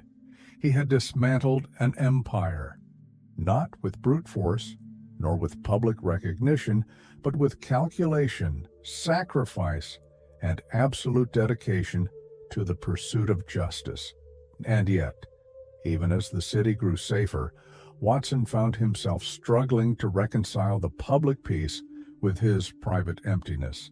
It was during this period that he began receiving letters, not only from colleagues and friends, but from strangers, former clients, law enforcement officials, even a few ordinary citizens who had read between the lines of the press coverage and understood, though unofficially, who was truly responsible for the sudden shift in London's criminal landscape. Some letters expressed sympathy, others offered thanks. A few asked for help, still believing, in some distant, hopeful corner of their minds, that Holmes might return. Watson read each letter carefully, filing them away in a small wooden box that soon became nearly full. One late evening, after attending to a patient in Bloomsbury, Watson found himself standing once again outside 221B Baker Street. This time, he did not hesitate. He climbed the stairs slowly, feeling every creak beneath his boots, like a long-forgotten melody. When Mrs. Hudson opened the door to the sitting room, her eyes filled with tears at the sight of him, but she said nothing. She simply nodded, wiped her hands on her apron, and left him alone with the room. It was exactly as he remembered.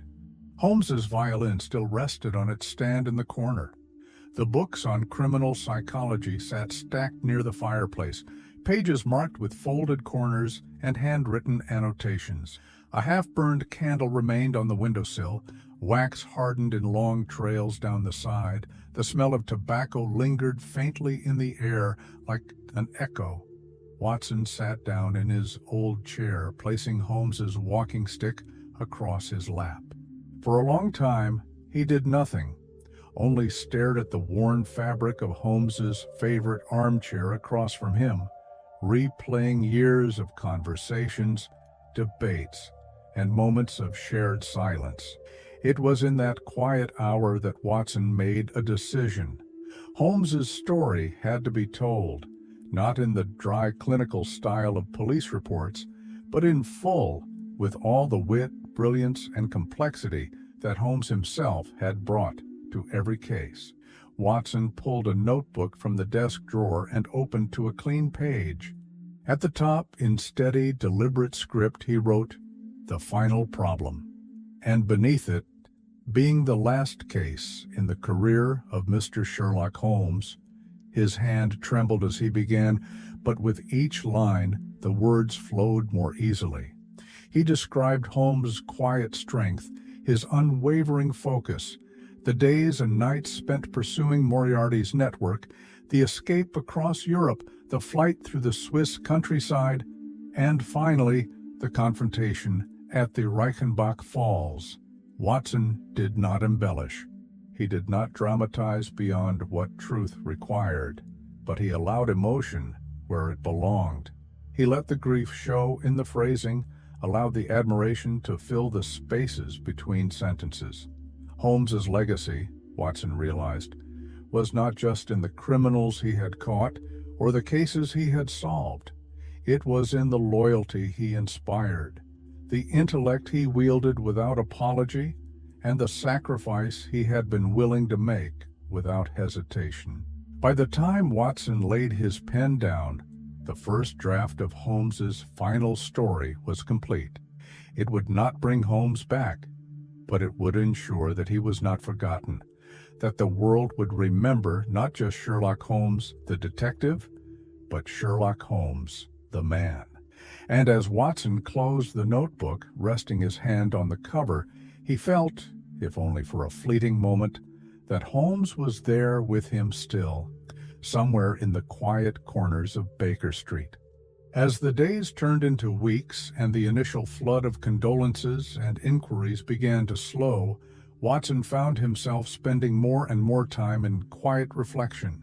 The world outside Baker Street moved forward with its usual rhythm, but within the walls of 221B, time seemed to fold in on itself. Some evenings he would sit in Holmes's chair by the window, staring out at the familiar street below, half expecting to see that lean, recognizable figure striding toward the front door, with coattails flaring behind him, and that unmistakable look of focus fixed on his face. But the street remained as it always was, busy, indifferent, and unaware of what it had lost. It was during these moments that Watson's thoughts turned inward, settling not on Holmes the detective, nor Holmes the public figure, whose brilliance London was only now beginning to grasp, but on Holmes the friend. He remembered the small human details that never made their way into his published accounts. The way Holmes would forget to eat for days while working on a particularly vexing case, forcing Watson to intervene with a well-placed plate of bread and cold meat. The rare but genuine laugh Holmes would allow himself after a particularly clever remark from Watson, or on the odd occasion from himself.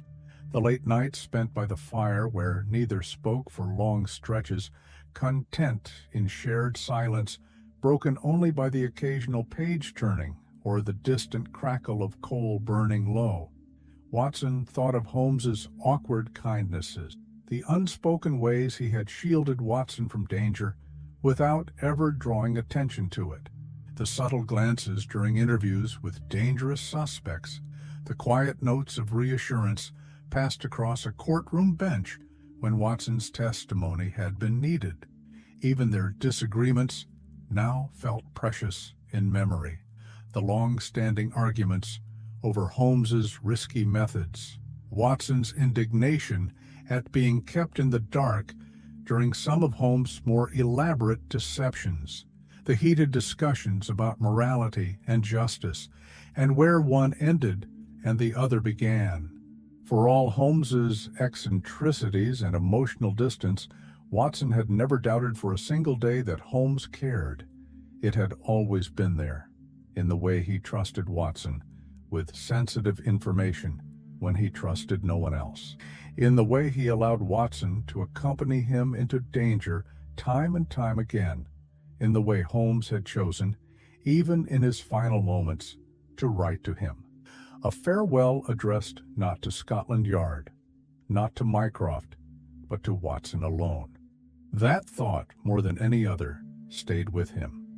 On one particularly cold evening, Watson opened the small drawer of Holmes's writing desk and found something he had forgotten, an old worn playing card, the Seven of Hearts. Years ago, during a long-forgotten case, Holmes had tucked it there as a joke between them, a reference to a wager they had made over the outcome of a case. Watson smiled faintly, holding the card between his fingers for a long time, before placing it carefully in his wallet.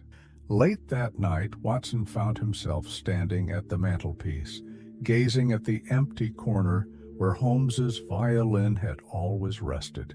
He spoke softly to the room, unsure whether he was speaking to himself or to some lingering echo of Holmes still present in the walls. "You were the best and wisest man I have ever known." The words filled the space, honest and unadorned. Watson didn't wait for a reply. He simply turned off the lamp, gathered his coat, and stepped outside into the cold London night, letting the familiar sounds of the city wrap around him like an old imperfect comfort. Holmes was gone, but the friendship remained, always. The finality of Holmes's absence settled over Watson's life like a slow-moving fog creeping into every corner of his daily existence. Weeks turned into months, but the ache remained constant. Each time Watson passed familiar places, the steps of the British Museum, the benches at Regent's Park, the dimly lit corner at Simpson's where they had shared countless meals, he felt the hollow space beside him as if Holmes's presence had been carved out of the air itself. Letters continued to arrive, both from friends and complete strangers who had heard whispers of Holmes's role in dismantling Moriarty's criminal empire. Admirers sought details. Colleagues expressed their condolences. Scotland Yard, for all its complicated history with Holmes, sent formal acknowledgement of gratitude for his final contribution to law and order. Watson responded to each with measured words, careful not to reveal too much, unwilling to share the private grief that weighed heavier than any written account could express. The draft of The Final Problem, now completed, sat on his writing desk, waiting for its eventual appearance in the Strand magazine. Yet Watson hesitated to send it off, unsure whether exposing Holmes's last moments to the eyes of the public was a betrayal or a duty. Late at night, he would sit near the fireplace, reading through old case notes, revisiting their first investigations, letting memories rise unfiltered and uninvited. He recalled the night Holmes had first walked into his life, a sharp-eyed, impatient genius, with a restless energy that had both exhausted and exhilarated him. He remembered the gaslit streets of London, the hurried footsteps as they chased criminals through back alleys, the long cab rides in silence, the small smiles Holmes allowed himself after a clever deduction, and even the rare, almost imperceptible gestures of affection Holmes had shown during the darkest of cases. There had been moments when Watson believed Holmes was invincible, untouchable by time, illness, or even death itself. But reality, cold and uncompromising, had proven otherwise. Watson often wondered if Holmes, in his final seconds on that cliff's edge, had felt fear or peace, or perhaps nothing at all. The letter Holmes left behind gave no hint of fear, only resolve. Only that same clinical, unwavering mind Watson had followed into countless dangers. And yet, behind the words, Watson knew there had been something else, something unspoken, a loyalty that went beyond deduction or logic. Holmes had chosen to meet Moriarty on that cliff, not just for the sake of the law or for intellectual pride, but Watson suspected to protect those he cared about, including him. The knowledge of that sacrifice was both comforting and unbearable. One evening, as a cold rain began to fall over London, Watson stood by the window of his study, staring out into the street below. A figure moved past in the distance, coat pulled tight against the wind, head bowed. Just for a split second, in the dim light, the man's silhouette resembled Holmes's. Watson's heart lurched, and for a fleeting moment, he nearly called out. But the stranger turned the corner and disappeared, leaving only empty pavement and the rain-slicked glow of gas lamps behind. Watson let out a slow, steady breath, feeling both foolish and painfully human. He returned to his desk, picking up the manuscript once more. After a long pause, he signed his name at the bottom, folded the pages carefully, and placed them in an envelope addressed to the Strand. It was time. Holmes's story would be told, his legacy would be recorded, and his final sacrifice remembered. As Watson sealed the envelope and prepared to leave for the post office, he allowed himself one final glance at Holmes's old chair by the fire. Empty, but forever full of meaning. And with that, Watson stepped out into the London night, carrying with him the weight of grief, the comfort of memory, and the knowledge that he had been privileged to call Sherlock Holmes not just his colleague, but his closest friend. In the months that followed Watson's decision to publish The Final Problem, the story took on a life far beyond anything he had anticipated.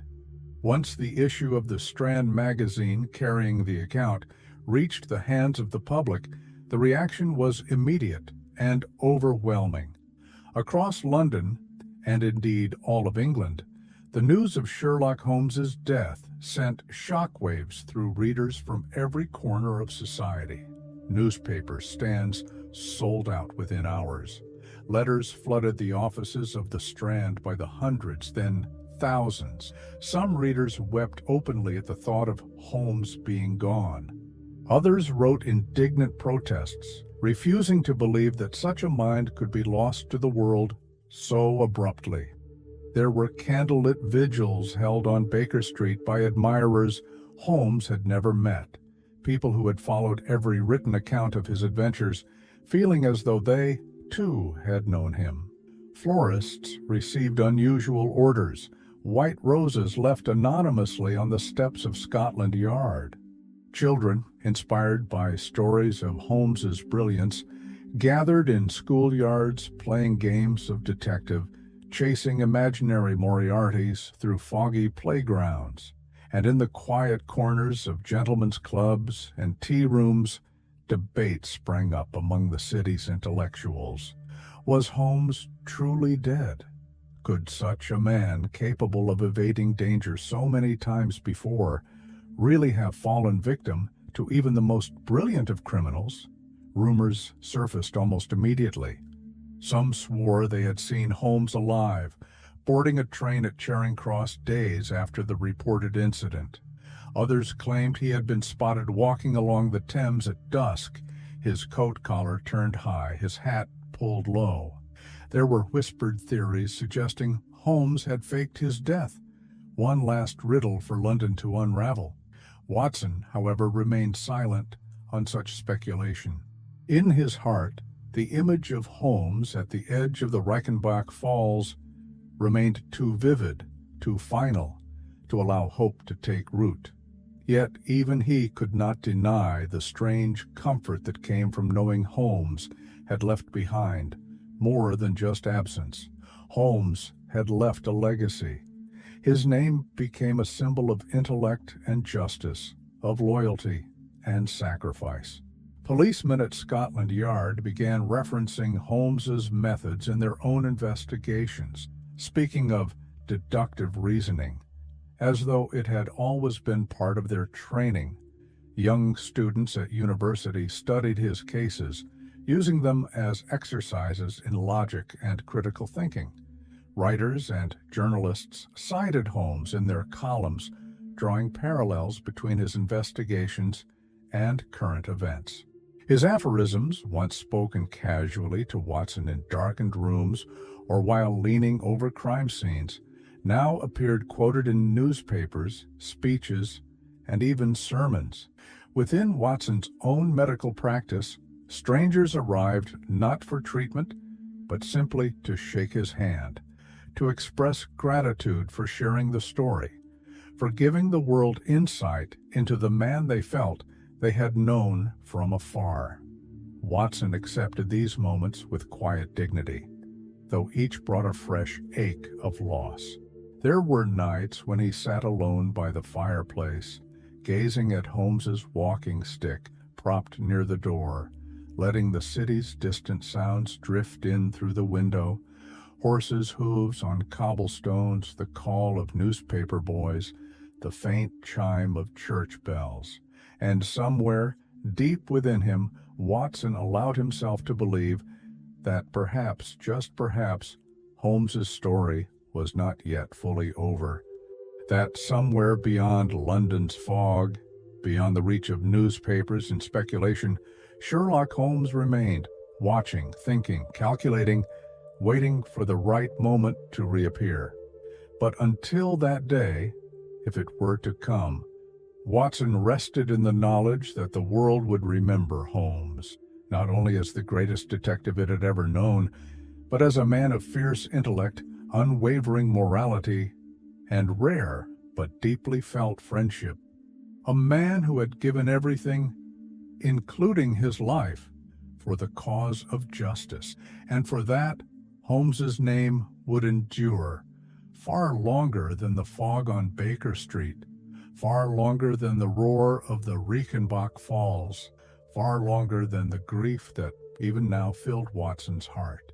And so, as this story gently comes to an end, we leave behind the misty streets of London, the quiet rooms of Baker Street, and the distant sound of the Reichenbach Falls, still echoing somewhere far away. This has been a story of mystery, friendship, and sacrifice, a story that lingers like the last note of a familiar melody, soft and unforgettable. As you rest now, let the memories of Sherlock Holmes and Dr. Watson drift quietly through your mind, like passing thoughts at the edge of sleep. Thank you for being here. Now, let the night wrap around you. Let your breathing slow, and allow yourself to drift peacefully into rest. Good night.